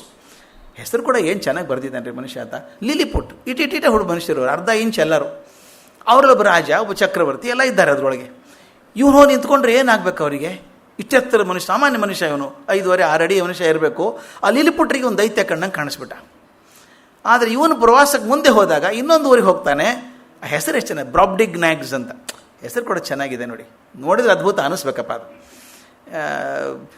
ಲಿಲಿಪುಟ್ ಅಂದರೆ ತೀರಾ ಸಣ್ಣದು, ಬ್ರಾಬ್ಡಿಗ್ನಾಗ್ಸ್ ಅಂದರೆ ಅತ್ಯಂತ ದೊಡ್ಡದು. ಇವನು ಇಷ್ಟು ಸುಳ ಕಣ್ಣಂಗೆ ಕಾಣಿಸ್ತಾನೆ ಅವರಿಗೆ. ಕಲ್ಪನೆ ಮಾಡ್ಕೊಳ್ಳಿ, ಬ್ರಾಬ್ಡಿಗ್ನಾಗ್ನ ಮನುಷ್ಯ ಲಿಲಿಪುಟ್ ರಾಜ್ಯಕ್ಕೆ ಬಂದರೆ ಏನಾಗ್ತದೆ? ಈ ಪರಿಸ್ಥಿತಿ ಇವ್ರಿಗಾಗಿದೆ. ಅವ್ರಿಗೆ ಹೋಮರ್ ಇಲಿಯಡ್ಡೇ ದೊಡ್ಡದು, ಒಡಿಸ್ಸಿನೇ ದೊಡ್ಡದು, ಅಂಥವ್ರಿಗೆ ಮಹಾಭಾರತ ಕೊಟ್ಟರೆ ಕಲ್ಪನೆ ಮಾಡೋಕ್ಕೆ ಸಾಧ್ಯ ಇಲ್ಲ. ಹಂಗಾಯ್ತು. ಅದಕ್ಕಾಗಿ ಒಬ್ಬನೇ ವ್ಯಕ್ತಿ ಅನ್ನೋದು ಸಾಧ್ಯ ಇಲ್ಲ. ಅದಕ್ಕೆ ಅವರೇನು ಹೇಳಿದರು ಅಂದರೆ, ವ್ಯಾಸ ಅನ್ನುವಂಥ ಒಂದು ಪರಂಪರೆ, ಅದು ಪರಂಪರೆ. ಈ ವ್ಯಾಸ ಹೋದ, ಇನ್ನೊಬ್ಬ ವ್ಯಾಸ ಬಂದ, ಹೀಗೆ ಅವರೆಲ್ಲ ಬರ್ಕೊಂಡು ಹೋದರು. ಹೀಗೆ ತಲೆಮಾರುಗಳಿಂದ ಎಷ್ಟೋ ವರ್ಷ ಕೂತು ಬರೆದದ್ದಿದು ಅಂತ ಹೇಳಿದರು. ಇನ್ನೊಂದು ಕೆಲವಂತೂ ಭಾರಿ ಹೇಳಿಬಿಟ್ರು, ವ್ಯಾಸ ಅನ್ನೋದು ಪದವಿ ಇದ್ದಂಗೆ, ಪೋಸ್ಟ್ ಇದ್ದಂಗೆ, ಪ್ರೈಮ್ ಮಿನಿಸ್ಟರ್ ಅಂದಂಗೆ. ಯಾವ ಪ್ರೈಮ್ ಮಿನಿಸ್ಟರ್ ಬಂದರು ಪ್ರೈಮ್ ಮಿನಿಸ್ಟರಲ್ಲೇ ಅವರು. ಹಾಗೆ ಒಂದು ಸ್ಥಾನ ಅದು, ಆ ಸ್ಥಾನಕ್ಕೆ ಬಂದವರೆಲ್ಲ ವ್ಯಾಸರೇ. ಆದ್ದರಿಂದ ವ್ಯಾಸರು ಅಂದ್ಕೊಂಡು ಅವ್ರು ಬರ್ಕೊಂಬಂದರು, ಎಷ್ಟೋ ತಲೆಮಾರು ಬರೆದ್ರು ಅಂತ ಹೇಳ್ತಾರೆ. ಆಮೇಲೆ ಇನ್ನೊಂದು ಕೆಲವರು ಭಾಳ ವಿಚಿತ್ರವಾಗಿ ಅದನ್ನು ಭಾಳ ಚೆನ್ನಾಗಿ ಟೀಕೆ ಮಾಡ್ತಾರೆ, ಪ್ರಚಂಡ ಪಂಡಿತರು ಅಂತ. ಅವರೇನು ಹೇಳ್ತಾರೆ ಅಂದರೆ, ವ್ಯಾಸ ಅನ್ನೋದು ಒಂದು ಸಮಿತಿ ಹೆಸರಂತೆ, ಗುಂಪು ಜನ. ಈಗ ಅದು ಯಾಕೆ ಮಾಡಿದರು ಅಂತ ನೋಡಿ, ಬ್ಯಾಕ್ಗ್ರೌಂಡ್ ನಾವು ಹೇಗಿರ್ತೀವಲ್ಲ, we are as good as our experience. ಅವರು ಗ್ರೀಕ್ ದೇಶದಲ್ಲಿ ನೋಡಿದರು, ಒರಾಕಲ್ ಅಂತ ಒಂದಿತ್ತು. ಅಲ್ಲಿ ಡೆಲ್ಫಿ ಅಂತ ಒಂದು ದೇವಸ್ಥಾನ, ಡೆಲ್ಫಿ ದೇವತೆ. ಆ ಡೆಲ್ಫಿ ದೇವಸ್ಥಾನದಲ್ಲಿ ಅಲ್ಲಿಂದ ಬುದ್ಧಿವಂತರೆಲ್ಲ ಒಂದು ಕಡೆ ಕೂಡ್ತಾಯಿದ್ರು. ಆ ಬುದ್ಧಿವಂತರ ಗುಂಪಿಗೆ ಒರಾಕಲ್ ಅಂತ ಹೆಸರು. Oracle of the temple of Delphi ಅಂತ ಕರಿತಾಯಿದ್ರು. ಆ ಡೆಲ್ಫಿ ದೇವಸ್ಥಾನದಲ್ಲಿ ಬುದ್ಧಿವಂತರು ಕೂತ್ಕೊಂಡು ಪ್ರಪಂಚದಲ್ಲಿ ಏನು ನಡೆದಿದೆ ಅಂತ ಬರೀತಾಯಿದ್ರು. ಅದೊಂದು ಸಮಿತಿ ಇದ್ದ ಹಾಗೆ, ಗುಂಪಿದ್ದ ಹಾಗೆ, ಹೆಡೆಡ್ ಬೈ ಸಾಕ್ರೆಟಿಸ್ ಇದ್ದ ಅದರೊಳಗೆ. ಅವರೆಲ್ಲ ಕೂತ್ ಬರೀತಿದ್ರಲ್ಲ, ಹಾಗೆ ಇಲ್ಲೂ ಇರಬೇಕು ಅಂದ್ಕೊಂಡ್ರು ಅವರು. ಒಂದು ಸಮಿತಿ ಹೆಸರು ವ್ಯಾಸ ಅಂತ. ವ್ಯಾಸ ಅಂದರೆ ಗ್ರೂಪ್ ಆಫ್ ಪೀಪಲ್, ಎಲ್ಲರೂ ನೀವೊಂದು ಬರ್ಕೊಂಬರೋ, ನೀವೊಂದು ಬರ್ಕೊಂಬ ಎಲ್ಲ ಸೇರ್ಸಿ ಮಾಡಿದರು ಅಂತ ಒಂದು ತಲೆಗಿತ್ತವರು. ಇದೆಲ್ಲ ಸುಳ್ಳು ಅಂತ. ಯಾಕೆಂದರೆ ವೇದವ್ಯಾಸರ ತಂದೆ ಪರಾಶರರೇ ಎಷ್ಟು ಅದ್ಭುತ ಪಟ್ಟಿದ್ದಾರೆ ವ್ಯಾಸ ಭಾರತವನ್ನು ನೋಡಿ ಅಂತಂದರೆ, ಅವರೇ ಅಭಿಮಾನದಿಂದ ಸಂತೋಷದಿಂದ ಉದ್ಗಾರ ತೆಗೆದಿದ್ದಾರೆ. ಎಂಥ ಚಂದ ಮಾತು. ಕೃಷ್ಣ ದ್ವೈಪಾಯನಂ ವ್ಯಾಸಂ ವಿದ್ಧಿ ನಾರಾಯಣಂ ಪ್ರಭು ಕ್ಯೋ ಹನ್ಯೋ ಭುವಿ ಮೈತ್ರೇಯ ಮಹಾಭಾರತ ಕೃತ್ ಭವೇತ್. ವ್ಯಾಸನಾದ ಕೃಷ್ಣ ದ್ವೈಪಾಯನನ್ನು ಶ್ರೀಮನ್ನಾರಾಯಣ ಅಂತೇ ತಿಳಿಯಪ್ಪ ಮೈತ್ರೇಯ. ಯಾರು ಹೇಳು? ತಂದೆ ಹೇಳಿದ್ದದನ್ನು. ಅವನು ಶ್ರೀಮನ್ನಾರಾಯಣ ಅಂತ ತಿಳ್ಕೊ. ಅವನ ಇಲ್ಲದೆ ಹೋದರೆ, ಅವನ ದೇವರು ಅಲ್ಲದೆ ಹೋಗಿದ್ದರೆ ಇಂಥ ಅಪೂರ್ವ ಗ್ರಂಥವನ್ನು ಬೇರೆ ಯಾರು ಬರೆಯೋಕ್ಕೆ ಸಾಧ್ಯ ಆಗ್ತಿತ್ತಯ್ಯ? ಇದು ಅಭಿಮಾನದಿಂದ ತಂದೆ ಹೇಳಿದಂಥ ಮಾತು, ಪರಾಶರ ಹೇಳಿದಂಥ ಮಾತು. ಸ್ವತಃ ಪರಾಶರರಿಗೆ ಆಶ್ಚರ್ಯ ಆಗಿರಬೇಕಾದ್ರೆ ನಿರಂತರ ಕುಬ್ಜರಾದಂಥ ನಮಗೆ ಈ ಆಶ್ಚರ್ಯ ಅಪನಂಬಿಕೆ ಆದದ್ದೇನು ಆಶ್ಚರ್ಯ ಅಲ್ಲ. ಕೆಲವರು ಹೇಳ್ತಾರೆ, ವ್ಯಾಸರು ಹೇಳಿದ ಮಹಾಭಾರತ ಸಣ್ಣದಿತ್ತು, ಇಷ್ಟೇ ಇತ್ತದು, ಜಯ ಅಂತಿತ್ತು, ಇಷ್ಟೇ ಸಣ್ಣದಿತ್ತು, ಸ್ವಲ್ಪ ಇತ್ತು, ಅದನ್ನು ಎಳೆದು ದೊಡ್ಡ ಮಾಡಿಬಿಟ್ರು ಸುಮ್ಮ ಯಾರು. ಮತ್ತು ಇನ್ನೊಂದು, ಯಾರು ಹೇಳೋರಿಲ್ಲ ಅನ್ನೋದು ಸೇರಿಸ್ಕೊಂಡು ಹೋಗ್ತಾರೆ ಕೆಲವರು. ಸೇರಿಸಿ 1,00,000 ಶ್ಲೋಕ ಆಯಿತು ಅನ್ನೋರು ಭಾಳ ಜನ ಇದ್ದಾರೆ. ಅದಕ್ಕೆ ನಾನು ಉತ್ತರ ಕೊಡಬೇಕು ಅಂತ ಹೇಳ್ತಿದ್ದೀನಿ. ವ್ಯಾಸರ ಶಕ್ತಿ ಎಷ್ಟು ದೊಡ್ಡದು ಅಂತ ಕಲ್ಪನೆ ಮಾಡ್ಕೊಳ್ಳೋಕ್ಕಾಗಲ್ಲ. ಅದಕ್ಕೇನು ಹೇಳಿದರು, ಬೃಹತ್ ಗಾತ್ರಕ್ಕೆ ಎಲ್ಲರೂ ಸೇರಿ ತಂದ್ರು ಇದನ್ನು ಅಂತ ಆದದ್ದು. ಅದಕ್ಕೆ ನಮ್ಮ ಡಾಕ್ಟರ್ KS ನಾರಾಯಣಾಚಾರ್ಯರು ಭಾಳ ಚೆನ್ನಾಗಿ ಹೇಳ್ತಾರೆ, ಭಾಳ ಚೆನ್ನಾಗಿ ಬರ್ತಿದ್ದಾರೆ ಅದನ್ನು. ಈ ಮೂಲ ಭಾರತ ಅಂತ ಕರಿತೀವಿ, ವ್ಯಾಸ ಭಾರತವನ್ನು ಮೂಲ ಭಾರತ ಅಂತ ಕರೀತಾರೆ. ಈ ಮೂಲ ಭಾರತದ ಮೂಲ ಹುಡುಕಬೇಕು. ನಿಜವಾಗ್ಲೂ ಎಷ್ಟಿತ್ತದು ಆವಾಗ, ಅದರ ಮೂಲ ಹುಡ್ಕೋಕೆ ಹೋದದ್ದು ಇದೊಂದು ದೊಡ್ಡ ಮೂಲ ವ್ಯಾಧಿ ಬೆಳೆದೇ ಬಿಡ್ತು ಅಂತ ನಾರಾಯಣಾಚಾರ್ಯ ಭಾಳ ಚಂದ ಹೇಳ್ತಾರೆ. ಮೂಲ ಹುಡುಕುವಂಥ ಮೂಲ ವ್ಯಾಧಿ ಬೆಳೆದು ಬಿಡ್ತು ಅಂತ. ಒಬ್ಬ ಧೀರ ಪಂಡಿತ ಹೇಳಿದಂತೆ ಮೂಲ ವ್ಯಾಧಿ ಹುಡುಕ್ಲಿಕ್ಕೆ ಹೋದ, ಏನಿದೆ ನೋಡೇ ಬಿಡೋಣ ಇದನ್ನು ಅಂಥೇಳಿ ಒಂದು ಆದಿ ಪರ್ವದಲ್ಲಿ ಒಂದು ಶ್ಲೋಕ ಬರ್ತದೆ, ಸಿಕ್ಕರೆ ಸಾಕು. ಡಿವಿಷನ್ ಕಡೆ ಭಾಳ ಚೆನ್ನಾಗಿ ಬರೆದಿದ್ರು. ರಂಗರಾಯರು ಮಂಗ. ಸಿಟ್ಟು ಬರಲ್ವ ರಂಗರಾಯರಿಗೆ? ರಂಗರಾಯರು ಮಂಗ ಅಂದರೆ ಪೂರ್ತಿ ಓದ್ರಿ ಸೆಂಟೆನ್ಸು, ರಂಗರಾಯರು ಮಂಗಳೂರಿನವರು. ನೀವು ಮನೆ ಬಾರಿ ಇಲ್ಲಿ ನಿಲ್ಲಿಸ್ಕೊಂಡಿದ್ದೀರಿ. ಇದು ಸಂದರ್ಭ ನೋಡಿಲ್ಲ ಅವರು. ಅವ್ರೇನು ಹೇಳ್ತಾರೆ ಅಂದರೆ, ಒಂದು ಶ್ಲೋಕ ಎಷ್ಟು ಚೆನ್ನಾಗಿದೆ, ಆದಿ ಪರ್ವದಲ್ಲಿ ಬರುವಂಥ ಶ್ಲೋಕ. ವ್ಯಾಸರೇ ಬರೆದದ್ದು. ಅಷ್ಟೌ ಶ್ಲೋಕ ಸಹಸ್ರಾಣಿ ಅಷ್ಟೌ ಶ್ಲೋಕ ಶತಾನಿ ಚ ಅಹಂ ವೇದ್ಮಿ ಶುಕೋ ವೇತ್ತಿ ಸಂಜಯೋ ವೇತ್ತಿ ವಾನವ. ಅಂದರೆ 8800 ಶ್ಲೋಕಗಳನ್ನು ಅರ್ಥಗಳ ಜೊತೆಗೆ ನಾನು ಬಲ್ಲೆ, ನನಗೆ ಗೊತ್ತಿದೆ ಅರ್ಥ ಅದರದ್ದು. ಶುಕಾನೂ ಬಲ್ಲ, ತಮ್ಮ ಮಗ ಶುಕಾನೂ ಗೊತ್ತು. ಸಂಜಯನಿಗೆ ತಿಳಿದಿರಬಹುದು ಅಥವಾ ತಿಳಿದೇ ಇರಬಹುದು. ಸಂಜಯ್ ಕೇಳಿದ ಕಾಮೆಂಟೇಟರ್ ಅವನು, ಅದರಿಂದ ಅವನಿಗೆ ತಿಳಿದಿರ್ಬೋದು ತಿಳಿದಿರ್ಬೋದು, ಅದು ಬೈಪಾರ್ಟ್ಮೆಂಟ್ ಹೇಳಿರಬೇಕು, ಅರ್ಥ ಆಗಿರಲಿಕ್ಕಿಲ್ಲ ಅವನಿಗೆ ಅಂತೇಳಿ. ಎಷ್ಟು ಚೆನ್ನಾಗಿದೆ ನೋಡಿ ಅದು. ಅಹಂ ವೇದ್ಮಿ, ನನಗೆ ಗೊತ್ತಿದೆ. ಶುಕೋ ವೇತ್ತಿ, ಶುಕನಿಗೂ ಗೊತ್ತಿದೆ. ಸಂಜೆಯೋ ವೇತಿ ವಾನವ, ಅವನು ಗೊತ್ತಿದೆಯೋ ಎಲ್ಲೋ ಗೊತ್ತಿಲ್ಲ ಅಂತ ಹೇಳಿದ್ದು. ಈ ಶ್ಲೋಕ ಹಿಡ್ಕೊಂಡ್ಬಿಟ್ರು ಮೂಲವ್ಯಾಧಿ ಪರಿಣಿತರು. ಹಿಡ್ಕೊಂಡು ಏನು ಮಾಡಿದರು, ಇದೇ 8800 ಶ್ಲೋಕ. ವ್ಯಾಸರು ಬರೆದಿದ್ದೇ 8800 ಶ್ಲೋಕ, ನಂತರ ಉಳಿದದ್ದೆಲ್ಲ ಸೇರಿಸಿ ಒಂದೇನೋ ಮಾಡಿಟ್ಟಿದ್ದಾರೆ ಅಂತಾಯ್ತು.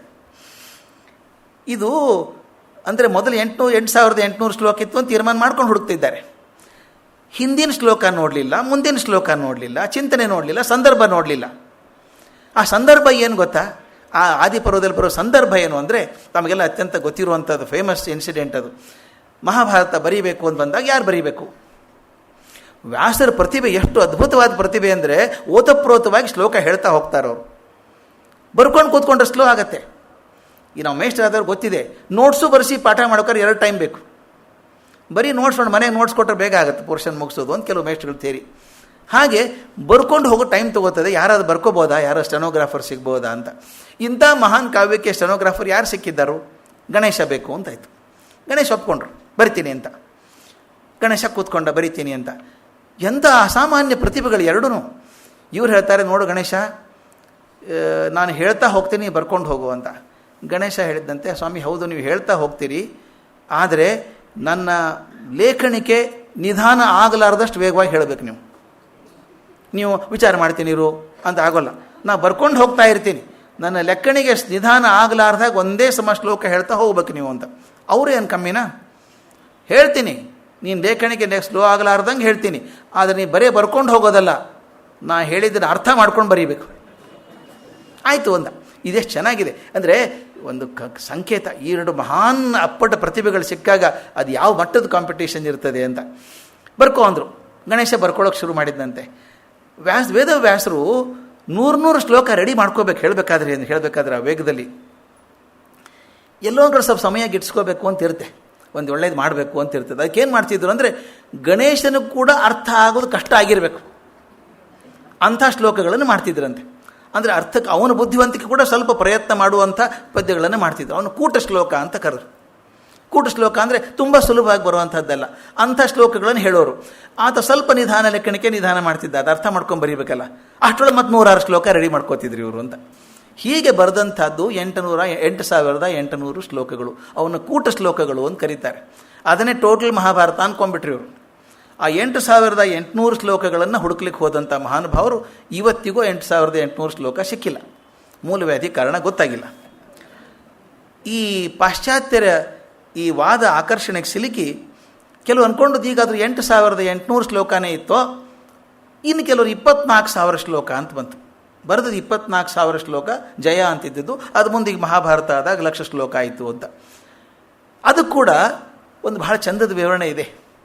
ಬಹಳ ಜನ ಇಡೀ ಜನ್ಮ ಕಳೆದಿದ್ದಾರೆ ಮೂಲ ಭಾರತ ಹುಡುಕಬೇಕು. ಅದೆಷ್ಟಿದೆ, ಅಬ್ರಿಜಿಡ್ ಎಡಿಷನ್ ಆಯಿತು, ಕ್ರಿಟಿಕಲ್ ಎಡಿಷನ್ ಆಫ್ ಮಹಾಭಾರತ ಆಯಿತು. ನಮ್ಮ ವಿ ಎಸ್ ಸುಕ್ತನ್ಕರ್ ಅವರು, ಡಾಕ್ಟರ್ ವಿ ಎಸ್ ಸುಕ್ತನ್ಕರ್ ಅವರು ಭಂಡಾರ್ಕರ್ ಸೆಂಟರ್ ಪುಣೆದಲ್ಲಿದ್ದವರು, ಇಡೀ ತಮ್ಮ ಬದುಕನ್ನೇ ಸಂಪಾದನೆ ಮಾಡೋಕ್ಕೆ ಬಳಸಿದಂಥವ್ರು. ಅವರು ನಂಬ್ಕೊಂಡಿದ್ರು ಇದಿಷ್ಟು ದೊಡ್ಡದು ಇರಲಾರ್ದು, 1,00,000 ಶ್ಲೋಕ ಇರಲಾರ್ದು, ಕಮ್ಮಿ ಇರ್ಬೋದು ಅಂತ ಹೇಳಿ. ಆದರೆ ಕೊನೆಗೆ ಅವರೊಂದು 5 ಲೆಕ್ಚರ್ ಕೊಟ್ಟರು. ಎಲ್ಫಿನ್ಸ್ಟನ್ ಕಾಲೇಜಲ್ಲಿ 5 ಲೆಕ್ಚರ್ ಕೊಟ್ಟರು ಮಹಾಭಾರತದ ಬಗ್ಗೆ. ಅದು ದ ಮೀನಿಂಗ್ ಆಫ್ ಮಹಾಭಾರತ ಅಂತ ಪುಸ್ತಕ ಬಂತು. ದುರ್ದೈವ ಅದು, 4 ಲೆಕ್ಚರ್ ಕೊಟ್ಟರು, 5ನೇ ಲೆಕ್ಚರ್ ಕೊಡೋದ್ರೊಳಗೆ ತೀರ್ಕೊಂಡ್ರು. 5 ಲೆಕ್ಚರನ್ನು ಸೇರಿಸಿ ಒಂದು ಪುಸ್ತಕ ತಂದಿದ್ದಾರೆ, ದ ಮೀನಿಂಗ್ ಆಫ್ ಮಹಾಭಾರತ ಅಂತ. ಅದನ್ನು ತುಂಬ ಪ್ರಿಯವಾದ ಪುಸ್ತಕ ಅದು. ಯಾಕಂದರೆ ಸುಕ್ತನ್ಕರ್ ಅವ್ರಿಗೆ ಕೂಡ ತಮ್ಮ ಜೀವನದ ಕೊನೆ ಹಂತದಲ್ಲಿ ಆ ಮೂಲ ಹುಡ್ಕೋದು ಬೇಕಿಲ್ಲ ಅಂತ ಅನ್ನಿಸ್ತು, ಸಾಕು ಅನಿಸ್ಬಿಡ್ತು. ಅವ್ರು ಹೇಳ್ತಾರೆ, ಎಷ್ಟು ಚಂದ ಮಾತು ಬರ್ಕೊಂಬಂದಿದ್ದೀನಿ ನಾನು, ತಮಗೆಲ್ಲ ಗಮನ ಮುಟ್ಟಿಸ್ಬೇಕು ಅಂತ. ಇದು ದಯವಿಟ್ಟು ಸಿಕ್ಕರೆ ಪುಸ್ತಕ ಓದಿ ಅದನ್ನು, ದ ಮೀನಿಂಗ್ ಆಫ್ ಮಹಾಭಾರತ. ಯಾವ ಮನುಷ್ಯ ಈ ಮಹಾಭಾರತ ಇಷ್ಟು ದೊಡ್ಡದಿರೋಕ್ಕೆ ಸಾಧ್ಯ ಇಲ್ಲ, ಸಣ್ಣದಾಗಿರಬೇಕು, ಅದನ್ನು ಯಾರೋ ಸೇರಿ ಅದನ್ನು ಪ್ರಕ್ಷಿಪ್ತವಾದ ಭಾಗ ಭಾಳ ಉಳ್ಕೊಂಡಿದೆ ಅಂತ ಹೇಳಿದಂಥ ಮನುಷ್ಯ ಕೊನೆಗೆ ಸಾಯೋ ಕ್ಷಣದಲ್ಲಿ ಸಾಮಾನ್ಯ ಸಾಯುವಾಗ ಸುಳ್ಳು ಹೇಳಲ್ಲ ಜನ ಅಂತಾರೆ. ಆವಾಗ ಅವ್ರು ಬರೆದಿದ್ದಂಥ ಮಾತು ಎಷ್ಟು ಚೆನ್ನಾಗಿದೆ. ಅವ್ರು ಹೇಳ್ತಾರೆ, ಈ ದಯವಿಟ್ಟು ಸ್ವಲ್ಪ ನಿಧಾನಕ್ಕೆ ಅರಗಿಸ್ಕೊಳ್ಳೋಣ, ಭಾಳ ಚೆನ್ನಾಗಿದೆ. ಉನ್ನತ ವಿಮರ್ಶೆ ಎಂಬುದು ಕಳೆದು ಹೋದ ಮಹಾಕಾವ್ಯದ ಕೇಂದ್ರ ಬಿಂದುವನ್ನು ಪರಿಶೀಲಿಸುವಂತೆ ಪ್ರೇರೇಪಿಸುತ್ತದೆ. ಬಹಳ ಕ್ರಿಟಿಕಲ್ ಅನಾಲಿಸಿಸ್ ಅಂತ ಮಾಡ್ತೀವಿ, ವಿಮರ್ಶೆ ಮಾಡ್ಕೊಂಡು ಹೋದಾಗ ಎದಕ್ಕೆ ಹೋಗ್ತೀವಿ ಅಂದರೆ, ಮಹಾಭಾರತಕ್ಕೆ ಯಾವುದೋ ಒಂದು ಕೇಂದ್ರ ಬಿಂದು ಇದೆ, ಅದು ಯಾವುದು ಅಂತ ಹುಡ್ಕೊಂಡು ಹೋಗ್ತದೆ. ಹುಡ್ಕೊಂಡು ಹೋಗುವಾಗ ಮೇಲ್ನೋಟಕ್ಕೆ ಆ ಕೇಂದ್ರ ಚಿಂತನೆ ಬಹು ಮುಖ್ಯದ್ದೆಂದು ಭಾಸವಾಗುತ್ತದೆ. ಇದೇ ಮುಖ್ಯ, ಈ ಮಹಾಭಾರತಕ್ಕೆ ಇದೇ ಮುಖ್ಯ ಕೇಂದ್ರ ಬಿಂದು ಅಂತ ಅನ್ಕೋತೀವಿ. ಆದರೆ ಸರಿಯಾಗಿ ದರ್ಶನ ಮಾಡಿಕೊಂಡವರಿಗೆ ಅದು ಕೇಂದ್ರ ಬಿಂದು ಅನಿಸಿ ಮತ್ಯಾವುದೋ ಕೇಂದ್ರ ಬಿಂದು ಅನ್ನಿಸ್ಬೋದು ಅನ್ಕೋತೀವಿ. ಅದನ್ನೇ ಗುರಿಯಾಗಿಟ್ಟುಕೊಂಡು ಹೊಸ ವಿಮರ್ಶೆಯ ಕೆಲವು ಶ್ಲೋಕಗಳನ್ನು, ಅಧ್ಯಾಯಗಳನ್ನು ಅಥವಾ ಕೆಲವು ಪರ್ವಗಳನ್ನು ಮೂಲದ್ದಲ್ಲವೆಂದು ತೆಗೆದುಹಾಕಲು ಹೊರಡುತ್ತದೆ. ವಿಮರ್ಶಕರು ಮಾಡಿದ್ದದು, ಈ ಪರ್ವ ಅಲ್ಲ, ಇದು ಮಹಾಭಾರತದ್ದಲ್ಲ, ಇದು ಸೇರಿಸಿದ್ದಿದು, ಇದು ಅಧ್ಯಾಯ ಅಲ್ಲ, ಈ ಶ್ಲೋಕ ಅಲ್ಲ ಅಂತ ತೆಗೆದು ಹಾಕಬೇಕು ಅಂತ ವಿಮರ್ಶಕರು ಶುರು ಮಾಡ್ತಾರೆ. ಆದರೆ ಅವ್ರ ಮಾತು ಕೇಳಿ ಹೆಂಗಿದೆ ಅಂತ, ನಾವು ಕೃತಕವೆಂದು ತಿಳಿದು ತೆಗೆದು ಹಾಕುತ್ತಾ ಹೋಗುವುದರಿಂದ ಪರಿಶುದ್ಧವಾದ ಮಿಶ್ರಿತವಾಗದ ಮೂಲ ತಾನೇ ತಾನಾಗಿ ಹೊಳೆಯುತ್ತದೆಂಬುದು ಸುಳ್ಳು ಎಂದು ತಿಳಿಯಲು ಬಹಳ ಸಮಯ ಬೇಕಿಲ್ಲ. ಎಷ್ಟು ಚಂದದ ಮಾತಿದು. ಇದಲ್ಲ ತೆಗೆದುಹಾಕ್ರಿ, ಇದು ಮೂಲ ಅಲ್ಲ, ತೆಗೆದುಹಾಕ್ರಿ ಅಂದಾಗ ಬಹುಶಃ ನನಗೆ ಅನ್ಅಲಾಯ್ಡ್ ಪ್ಯೂರ್ ಒರಿಜಿನಲ್ ಸಿಗ್ತದೆ ಅಂತ ಅಂದ್ಕೊಂಡಿದ್ದೆ ನಾನು. ಅದು ಸುಳ್ಳು ಅಂತ ನನಗೆ ಗೊತ್ತಾಗ್ಬಿಟ್ಟಿದೆ ಈಗ. ಯಾಕಂದರೆ ಏನು ತೆಗೆದು ಹಾಕಿದ್ರು ಈರುಳ್ಳಿದ್ದ ಹಾಗೆ, ಬದಲು ತೆಗೀರಿ ಒಳಗೆ ಏನು ಉಳಿಯಲ್ಲ. ಆದ್ದರಿಂದ ಈ ಜ್ಞಾನದ ಸಾಗರವಾದಂಥ ಮಹಾಭಾರತವನ್ನು ಈ ಶ್ಲೋಕ ತೆಗೆದುಹಾಕಿ, ಈ ಪರ್ವ ತೆಗೆದುಹಾಕಿ, ಈ ಅಧ್ಯಾಯ ತೆಗೆದುಹಾಕಿ ಅಂತ ತೆಗೆದು ಹೋದರೆ ನನ್ನ ಮೂಲ ಸಿಗ್ತದೆ ಅನ್ನೋದು ಭ್ರಮೆ ಅಂತ ಈಗ ತಿಳಿದಿದೆ ಅಂತ ಹೇಳ್ತಾರೆ. ಈಗ ನಮ್ಮ ಕೈಯಲ್ಲಿ ಒಂದು ಸಮಗ್ರ ಕೃತಿ ಇದೆ, ಒಂದು ಸಮಗ್ರ ಕೃತಿ ಮಹಾಭಾರತ ನಮ್ಮ ಕೈಯಲ್ಲಿ ಇದೆ. ಅದರಲ್ಲಿ ಯಾವ ಸಂಶಯವೂ ಬೇಡ. ಸುಕ್ತನ್ಕರ್ ಮಾತು ಕಡೆ ಹೇಳುವಂಥದ್ದು, ನನಗೆ ಯಾವ ಸಂಶಯವೂ ಬೇಡ. ಅದರ ಅರ್ಥವನ್ನು ಕುರಿತು ಚಿಂತಿಸುವುದು, ಆಶ್ಚರ್ಯಪಡುವುದು ಇದೆ. ಆ ಮಹಾಭಾರತ ನಮಗೆ ತಿಳಿಸುವಂಥ ಸಂದೇಶದ ಬಗ್ಗೆ ಸಂತೋಷ ಪಡೋದು, ಆಶ್ಚರ್ಯ ಪಡೋದು ಎರಡೂ ಇದೆ. ಸಂತೋಷ ಅಂದರೆ ಅದು ನನಗೆ ಕೊಡುವಂಥ ಸಂದೇಶ, ಆಶ್ಚರ್ಯ ಅಂದರೆ ಇಂಥದ್ದೊಂದು ಶ್ರುತಿ ಇದೆಯಲ್ಲ ನಮ್ಮಲ್ಲಿ ಅಂತ ಆಶ್ಚರ್ಯ. ಆದ್ದರಿಂದ ಅದರತ್ತ ಗಮನ ನೀಡಿ ಅದರ ಅರ್ಥವನ್ನು ಎಷ್ಟು ಚೆನ್ನಾಗಿ ತಿಳಿಯುವುದು ಸಾಧ್ಯವೋ ಅಷ್ಟು ಪ್ರಯತ್ನಿಸೋಣ. ಎಷ್ಟು ತಿಳುವಳಿಕೆ ಮಾತದು. ಅದನ್ನು ಬಿಟ್ಟು ಬಿಡೋಣ, ಯಾವುದು ಮೂಲ ಬೇಡಪ್ಪ, ಸಂತೋಷ ಕೊಡುತ್ತಾ ನಿನಗೆ. ಯಾಕೆ ಅವರು ಒಂದು ಮಾತನ್ನು ಹೇಳ್ತಾರೆ, ಭಾಳ ಚೆಂದ ಹೇಳ್ತಾರೆ, ಎಲ್ಲೊಂದು ಕಡೆ ಡಿಸ್ಕಸ್ ಮಾಡ್ತಾ, ಗಂಡ ಹೆಂಡತಿ ಕೂತ್ಕೊಂಡು ಸಾಯಂಕಾಲ ರಾತ್ರಿ ಊಟ ಮಾಡಿ ಮಲ್ಕೊಳ್ಳುವಾಗ ಏನೋ ಒಂದು ರಸಮಯ ಸನ್ನಿವೇಶ ಬಂದಾಗ ಆ ಸಂದರ್ಭದಲ್ಲಿ ಇದಕ್ಕೆ ಎಷ್ಟು ಕೊಟ್ಟೆ ಸೀರೆಗೆ ಅಂತ ಯಾರಾದ್ರು ಕೇಳ್ತಾರೆ. ಅದನ್ನು ಅಲ್ರಿ, ಆ ಟೈಮ್ ಬೇರೆ ಕೇಳೋದು, ಈ ಟೈಮ್ ಕೇಳ್ತಾರೆ. ಹಾಗೆ ಮಹಾಭಾರತ ಓದುವಾಗ ಇದು ಪ್ರಕ್ಷಿಪ್ತವೋ ಅಲ್ವೋ, ಇದು ಶ್ಲೋಕ ವ್ಯಾಸ ಬರ್ದದ್ದು, ಇನ್ಯಾರು ಬರ್ದು, ಯಾಕೆ ತಲೆ ಕೆಡಿಸ್ಕೋತೀರಿ, ಓದಿ. ಅದಕ್ಕೆ ಹೇಳ್ತಾ ಇರೋರು, ಈ ಭಾರತೀಯರು ಯಾವುದನ್ನು ಹಿಂದೆಯೇ ಅಪ್ರಯೋಜಕವೆಂದು ಬಿಸಾಕಿದ್ದರೋ ಅಂಥ ಬಾಲಿಶೆ ನಂಬಿಕೆ ಪಾಶ್ಚಾತ್ಯರದು. ನಮ್ಮಲ್ಲಿ ನಂಬಿಕೊಂಡಿದ್ದೀವಿ, ವ್ಯಾಸರು ಬರೆದದ್ದು ನಂಬಿಕೆ ಎಂದು ಓದ್ರಿ, ಸಂತೋಷ ಕೊಡುತ್ತೆ ನಿಮಗದು. ಅದು ಬಿಟ್ಕೊಂಡ್ಬಿಟ್ಟು ಅದ್ಯಾರ್ದು ಇದ್ಯಾರ್ದು. ಮಹಾಭಾರತ ಒಂದು ಅನಾಗರಿಕ ಕ್ಷತ್ರಿಯ ಕುಟುಂಬಗಳ ಪ್ರೇಮ ಮತ್ತು ಹೊಡೆದಾಟಗಳ ಕಥೆ ಎಂಬ ನಂಬಿಕೆಯನ್ನು ಬಿಟ್ಟು ನಮಗಿರುವ ಕಾವ್ಯವನ್ನು ನೋಡಿದಾಗ ಅತ್ಯಂತ ಮಹತ್ತಾದ, ಪವಿತ್ರವಾದ ಮತ್ತು ಬೆಲೆಯುಳ್ಳ ಅರ್ಥ ದೊರೆಯುವುದೆಂದು ನಾನು ನಂಬಿದ್ದೇನೆ. ಇವತ್ತು ಬಹಳ ಚಂದ. ಅದನ್ನು ಬಿಟ್ಬಿಡಿ, ಯಾರು ಹೇಳ್ತಿದ್ರಂತೆ ಪಾಶ್ಚಿಮಾತ್ಯ ಹೇಳೋದು, it is the story of love and fight between two brothers. ಅದನ್ನ ಯಾಕೆ ತಲೆ ಕೆಡಿಸ್ಕೋತೀರಿ? If you see is a fight, it is only a fight. ಅದನ್ನು ದಾಟಿದಂಥದ್ದು ಒಂದು ಕ್ಷೇತ್ರ ಇದೆಯಲ್ಲ, ಅದ್ಭುತ ಕ್ಷೇತ್ರ. ಅದನ್ನು ನೋಡಿದಾಗ ಮಹತ್ತಾದ, ಪವಿತ್ರವಾದ ಮತ್ತು ಬೆಲೆಯುಳ್ಳ ಅರ್ಥ ದೊರೆಯುವುದೆಂದು ನಾನು ನಂಬಿದ್ದೇನೆ ಅಂತ ಹೇಳ್ತಾರೆ. ಇದು ವಿವೇಕದ ಮಾತು. ಕೈಯಲ್ಲಿರುವ ಮಹಾಕಾವ್ಯವನ್ನು ಅರ್ಥೈಸಿ, ಆಸ್ವಾದಿಸಿ, ಸಂತೋಷ ಪಡುವುದನ್ನು ಬಿಟ್ಟು ವ್ಯರ್ಥ ಗಾಳಿ ಸೋಸುವ ಕೆಲಸವನ್ನು ಮಾಡಬೇಕಿಲ್ಲ ಅಂತ. ಇಷ್ಟಾದ ಮೇಲೆ ಮುಖ್ಯವಾಗಿ ಬರಬೇಕಾದದ್ದು ವ್ಯಾಸರ ಮನೆತನದ ಹಿನ್ನೆಲೆ ಹೇಳಬೇಕು. ಇಲ್ಲಿಂದ ಚಂದ ಕಥೆ ಶುರುವಾಗೋದು. ನಾನು ವೇದವ್ಯಾಸರನ್ನ ಒಂದೇ ಔಟ್ ಆಫ್ ಕಾಂಟೆಕ್ಸ್ಟ್ ನೋಡೋಕೆ ಇಷ್ಟಪಡಲ್ಲ. ಅವರು ಯಾವ ಮನೆತನಕ್ಕೆ ಸೇರಿದವರು, ಯಾವ ಪರಂಪರೆಗೆ ಸೇರಿದವರು ಅಂತ ಮುಖ್ಯ. ಅತ್ಯಂತ ಪರಮ ಸಾತ್ವಿಕರು, ಸಾರ್ವಕಾಲಿಕವಾಗಿ ಬ್ರಹ್ಮವಿಧಾಂ ಶ್ರೇಷ್ಠ, ಕ್ಷತ್ರವಿಧಾಂ ಶ್ರೇಷ್ಠ ಅಂತ ಕರೆಸಿಕೊಂಡಂಥ ತಪೋನಿಧಿ ಮಹರ್ಷಿ ವಶಿಷ್ಠರು ವೇದವ್ಯಾಸರ ಮುತ್ತಾತ. ಅವರು ಬ್ರಹ್ಮನ ಮಾನಸ ಪುತ್ರ. ಅಷ್ಟು ದೊಡ್ಡ ವಶಿಷ್ಠರು. ಸಪ್ತರ್ಷಿಗಳಲ್ಲಿ ಪ್ರಮುಖರಾದಂಥವರು ವಶಿಷ್ಠರು. ಸಿಂಧೂ ನದಿ ತೀರದಲ್ಲಿ ಆಶ್ರಮಗಳನ್ನು ಕಟ್ಟಿ ಜ್ಞಾನ ಪ್ರಸಾರ ಮಾಡ್ತಿದ್ದಂಥ ವಶಿಷ್ಠರು ಕೊನೆಗೆ ಮದುವೆ ಆದದ್ದು ಕರ್ದಮ ಋಷಿಯ ಮಗಳಾದಂಥ ಅರುಂಧತಿಯನ್ನು.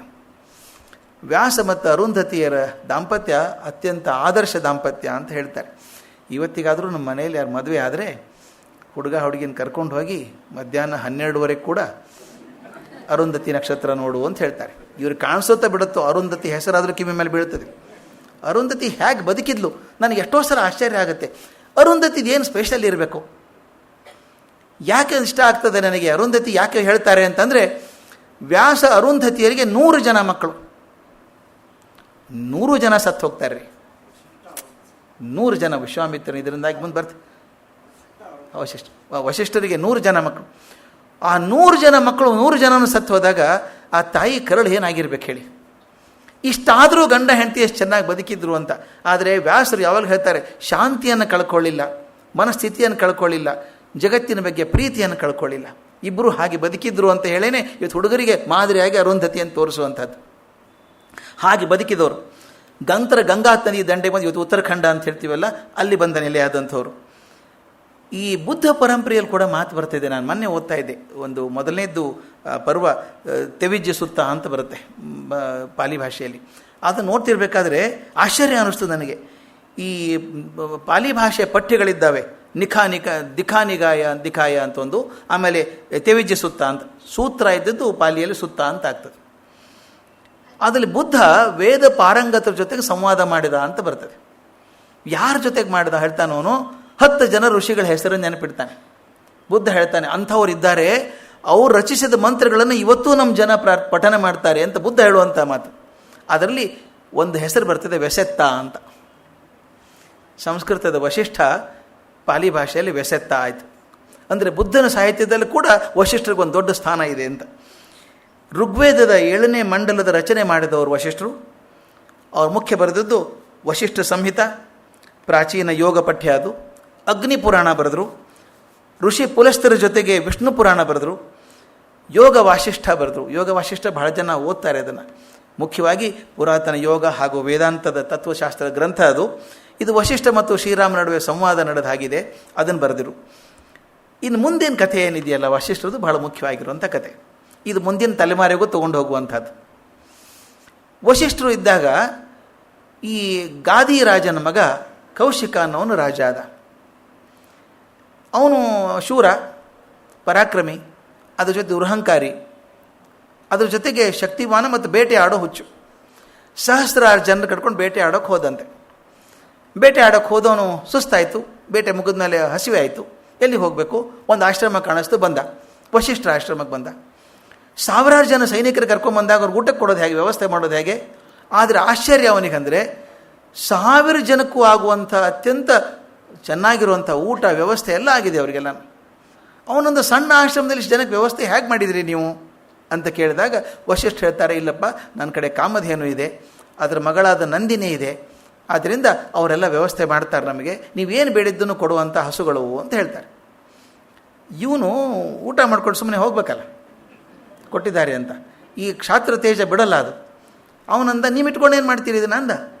ಸಣ್ಣ ಆಶ್ರಮ ಕಟ್ಕೊಂಡು ಕೂತಿದ್ದೀರಿ, ಬರೋ 4 ಜನನೋ 6 ಜನ ನಿಮಗೆ, ನಾನು ದೊಡ್ಡ ಎಸ್ಟಾಬ್ಲಿಷ್ಮೆಂಟ್ ನಂದು, ನಮ್ಮ ರಾಜ ಇದ್ದೀನಿ, ತೊಗೊಂಡು ಹೋಗ್ತೀನಿ ಅಂದ. ಅದು ಕೊಡೋಕ್ಕೆ ಬರಲ್ಲಪ್ಪ, ಇಂದ್ರಲೋಕದಿಂದ ಬಂದದ್ದು, ಈ ಒಳ್ಳೆಯದಕ್ಕೋಸ್ಕರ ಸೇವೆ ಮಾಡೋದಕ್ಕೆ ಬಂದಂಥದ್ದು, ಅದು ಇರೋದೇ ನನ್ನ ಭಾಗ್ಯ, ಅದು ನಮ್ಮ ಆಶ್ರಮದ ಲಕ್ಷಣ, ಒಳ್ಳೆಯ ಲಕ್ಷಣ, ಅದು ಕೊಡೋಕ್ಕಾಗೋದಿಲ್ಲ ಅಂದರು.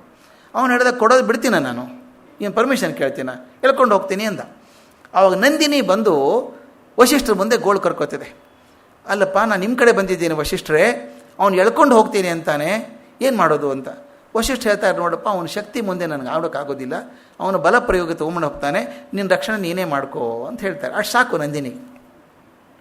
ಅಂದ ತಕ್ಷಣ ನಂದಿನಿ ಏನು ಮಾಡ್ತದೆ, ಹೂಂಕಾರ ಹಾಕ್ತದೆ. ಹಾಕಿದಾಗ ಆ ಹೂಂಕಾರಕ್ಕೆ ಎಷ್ಟೋ ಜನ ಸತ್ತು ಹೋದ್ರಂತೆ.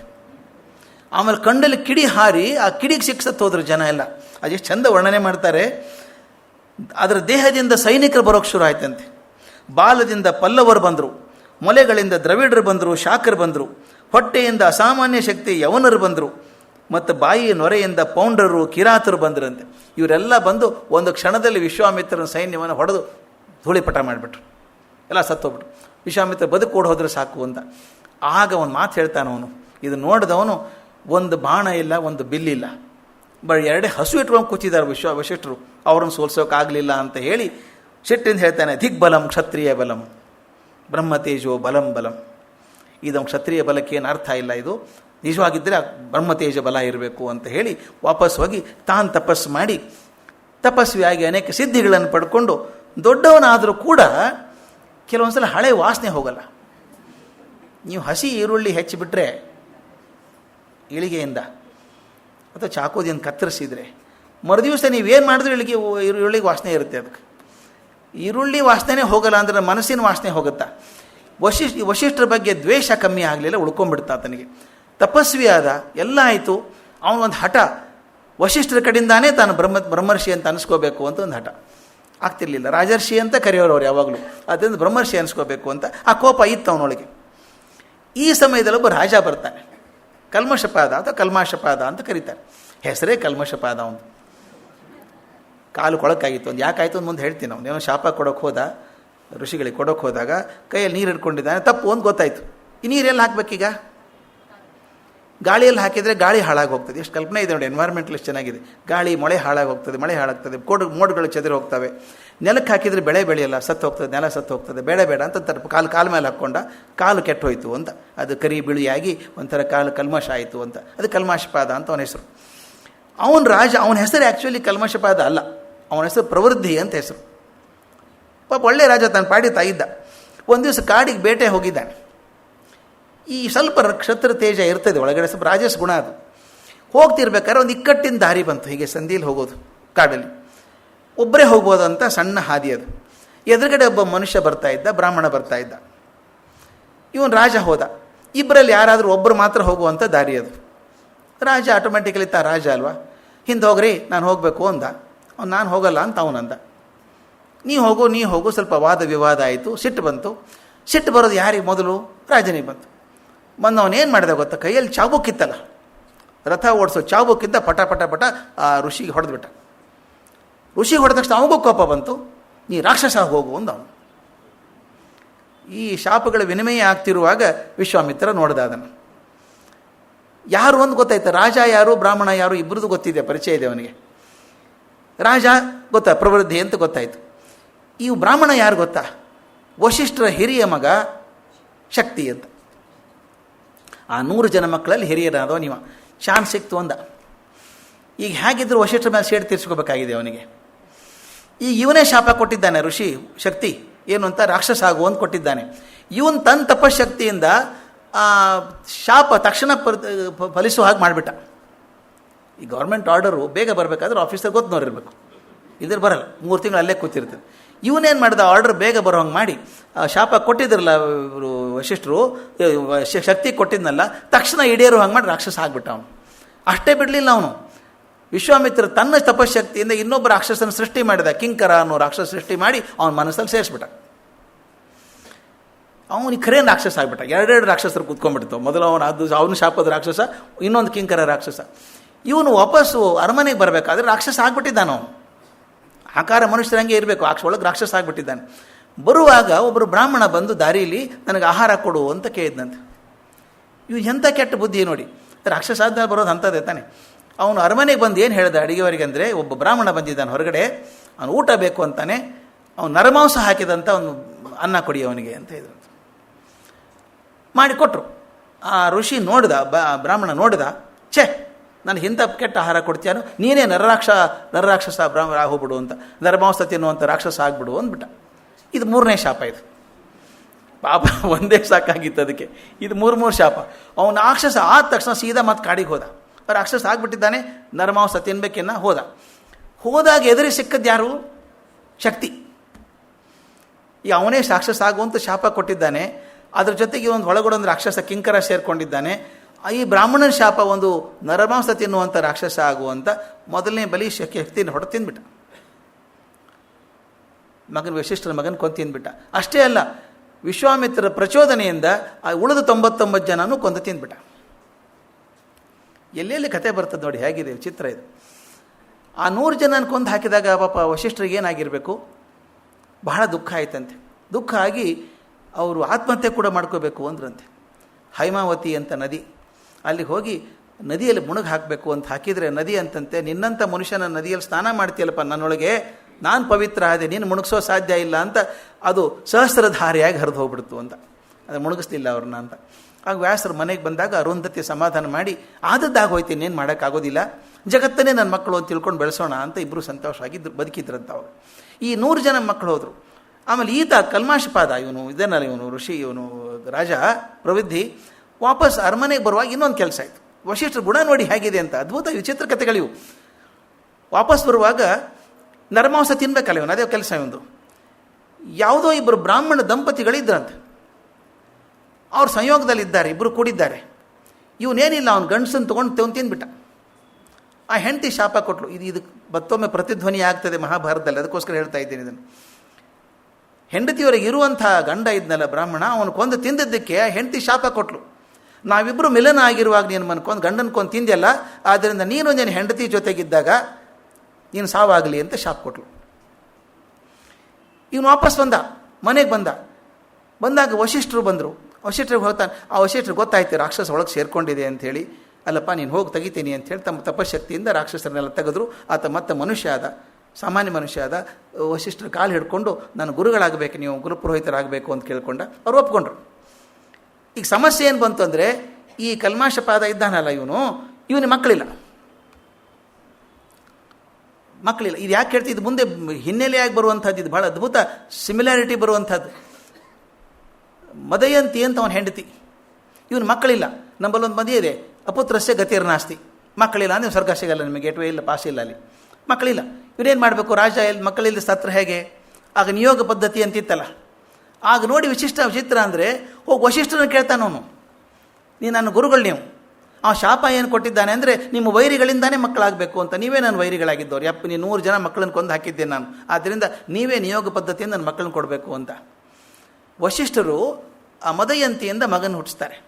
ನೋಡಿ ಹೇಗಿದೆ ಅಂದರೆ, 100 ಜನ ಮಕ್ಕಳನ್ನು ಕೊಂದಂಥ ರಾಕ್ಷಸನಾಗಿದ್ದಂಥ ಕಲ್ಮಾಶಪಾದನ ಹೆಂಡತಿಗೆ ಗರ್ಭದಾನ ಮಾಡಿ ಮಗು ಹುಟ್ಟಿಸ್ತಾರೆ. ಆಮೇಲೆ ಇವ್ರು ಸ್ವರ್ಗ ಸಿಕ್ತು ಅಂತ ಹೇಳ್ತಾರೆ. ಅಂಥ ವಶಿಷ್ಠರು ಇವ್ರ ತಂದೆ, ಅಜ್ಜ ಮುತ್ತಜ್ಜ. ಅಜ್ಜ ಇದ್ದವನು ಶಕ್ತಿ ಬೇಗ ತೀರ್ಕೊಂಡ್ಮೇಲೆ ವಾಪಸ್ ಇವ್ರು ಬರ್ತಿರ್ಬೇಕಾದ್ರೆ ಆಶ್ರಮಕ್ಕೆ ಬಂದಿರಲ್ಲ, ಇದೆಲ್ಲ ಮುಗಿಸ್ಕೊಂಡು ಬರೋ ಹೊತ್ತಿಗೆ ಮನೆಗೆ ಬರುವಾಗ ಆಶ್ರಮದಿಂದ ಯಾವುದೋ ಒಂದು ಮಗು ವೇದಘೋಷ ಮಾಡ್ತಿರೋ ಹಂಗೆ ಕೇಳಿಸ್ತಂಥವ್ರಿಗೆ. ಈ ಮಾತನ್ನು ಹೇಳಿ ನಿಲ್ಲಿಸ್ತೇನೆ, ಭಾಳ ಚೆನ್ನಾಗಿರುವಂಥದ್ದು. ವಶಿಷ್ಠರು ತಮ್ಮ ಆಶ್ರಮಕ್ಕೆ ಮರಳಿ ಬರುವಾಗ ಹತ್ತಿರ ಬಂದಾಗ ಯಾವುದೋ ಮಗು ವೇದಘೋಷ ಮಾಡ್ತಿರೋ ಹಂಗೆ ಅನಿಸ್ತಂತೆ. ನಮ್ಮ ಮನೆಯಲ್ಲಿ ಯಾರಿದ್ದಾರು ವೇದಘೋಷ ಮಾಡುವಂಥವ್ರು? ಮಕ್ಕಳಂತೂ ಸತ್ತೋಗಿದ್ದಾರೆ, ಸಣ್ಣ ಮಗು ಹಾಡುತ್ತಲ್ಲ, ಯಾರಿದು ಅಂತ ಒಳಗೆ ಬಂದು ನೋಡಿದಾಗ ಹಿರೇ ಸೊಸೆ ಇದ್ಲು, ಮಹರ್ಷಿ ಶಕ್ತಿಯ ಹೆಂಡತಿ. ಆಕೆ ಗರ್ಭಸ್ಥ ಮಗು ವೇದಘೋಷ ಮಾಡ್ತಿತ್ತಂತೆ. ಅವ್ರು ಅಂದ್ಕೊಂಡ್ರಂತೆ, ಅತ್ತು ನಮ್ಮ ಮನೆತಂತೆಲ್ಲ ಬುಳ್ಕೊಂಡಲ್ಲ ಯಾವನೋ ವೇದಘೋಷ ಮಾಡುವಂಥವನು ಅಂತ ಹೇಳಿ ಆ ಮಗು ಬಾಯಿರಲಿ ಅಂತ ಕಾಯ್ತಾ ಇದ್ರು. ಆ ಹುಟ್ಟಿದ ಮಗುವೇ ಪರಾಶರ. ಆ ಪರಾಶರ ಋಷಿ ಹಾಗೆ ಹುಟ್ಟಿದ್ದು. ತಂದೆ ತೀರ್ಕೊಂಡ್ಮೇಲೆ, ಶಕ್ತಿ ತೀರ್ಕೊಂಡ್ಮೇಲೆ ಗರ್ಭಸ್ಥ ಶಿಶು ವೇದಘೋಷ ಮಾಡ್ತಿತ್ತಂತೆ. ಆ ಮಗು ಹುಟ್ಟಿದಾಗ ಪರಾಶರ ಅಂತ ಹೆಸರಿಟ್ಟರು, ತಾವೇ ಬೆಳೆಸಿದರು. ಅಜ್ಜನ ತಾನೇ. ಎಷ್ಟೋ ವರ್ಷಗಳವರೆಗೆ ಪರಾಶರರಿಗೆ ತನ್ನ ಅಜ್ಜ ಅಂತ ಗೊತ್ತೇ ಇರಲಿಲ್ಲಂತೆ, ಅಪ್ಪ ಅಂತ ತಿಳ್ಕೊಂಡಿದ್ರಂತೆ. ಒಂದು ಸಲ ತಾಯಿ ಹೇಳ್ತಾಳೆ, ಹಾಗಲ್ಲಪ್ಪ, ಇವ್ರು ನಿಮ್ಮ ಅಜ್ಜ, ಇವರು ನಿಮ್ಮ ತಂದೆ ಹೆಂಗೆ ತೀರ್ಕೊಂಡ್ರು ಅಂತ ಹೇಳಿದಾಗ ಆತ ಮುಂದೆ ಏನು ಮಾಡ್ತಾನೆ ಅನ್ನೋದನ್ನು ನಾಳೆ ನೋಡೋಣ. ನಮಸ್ಕಾರ.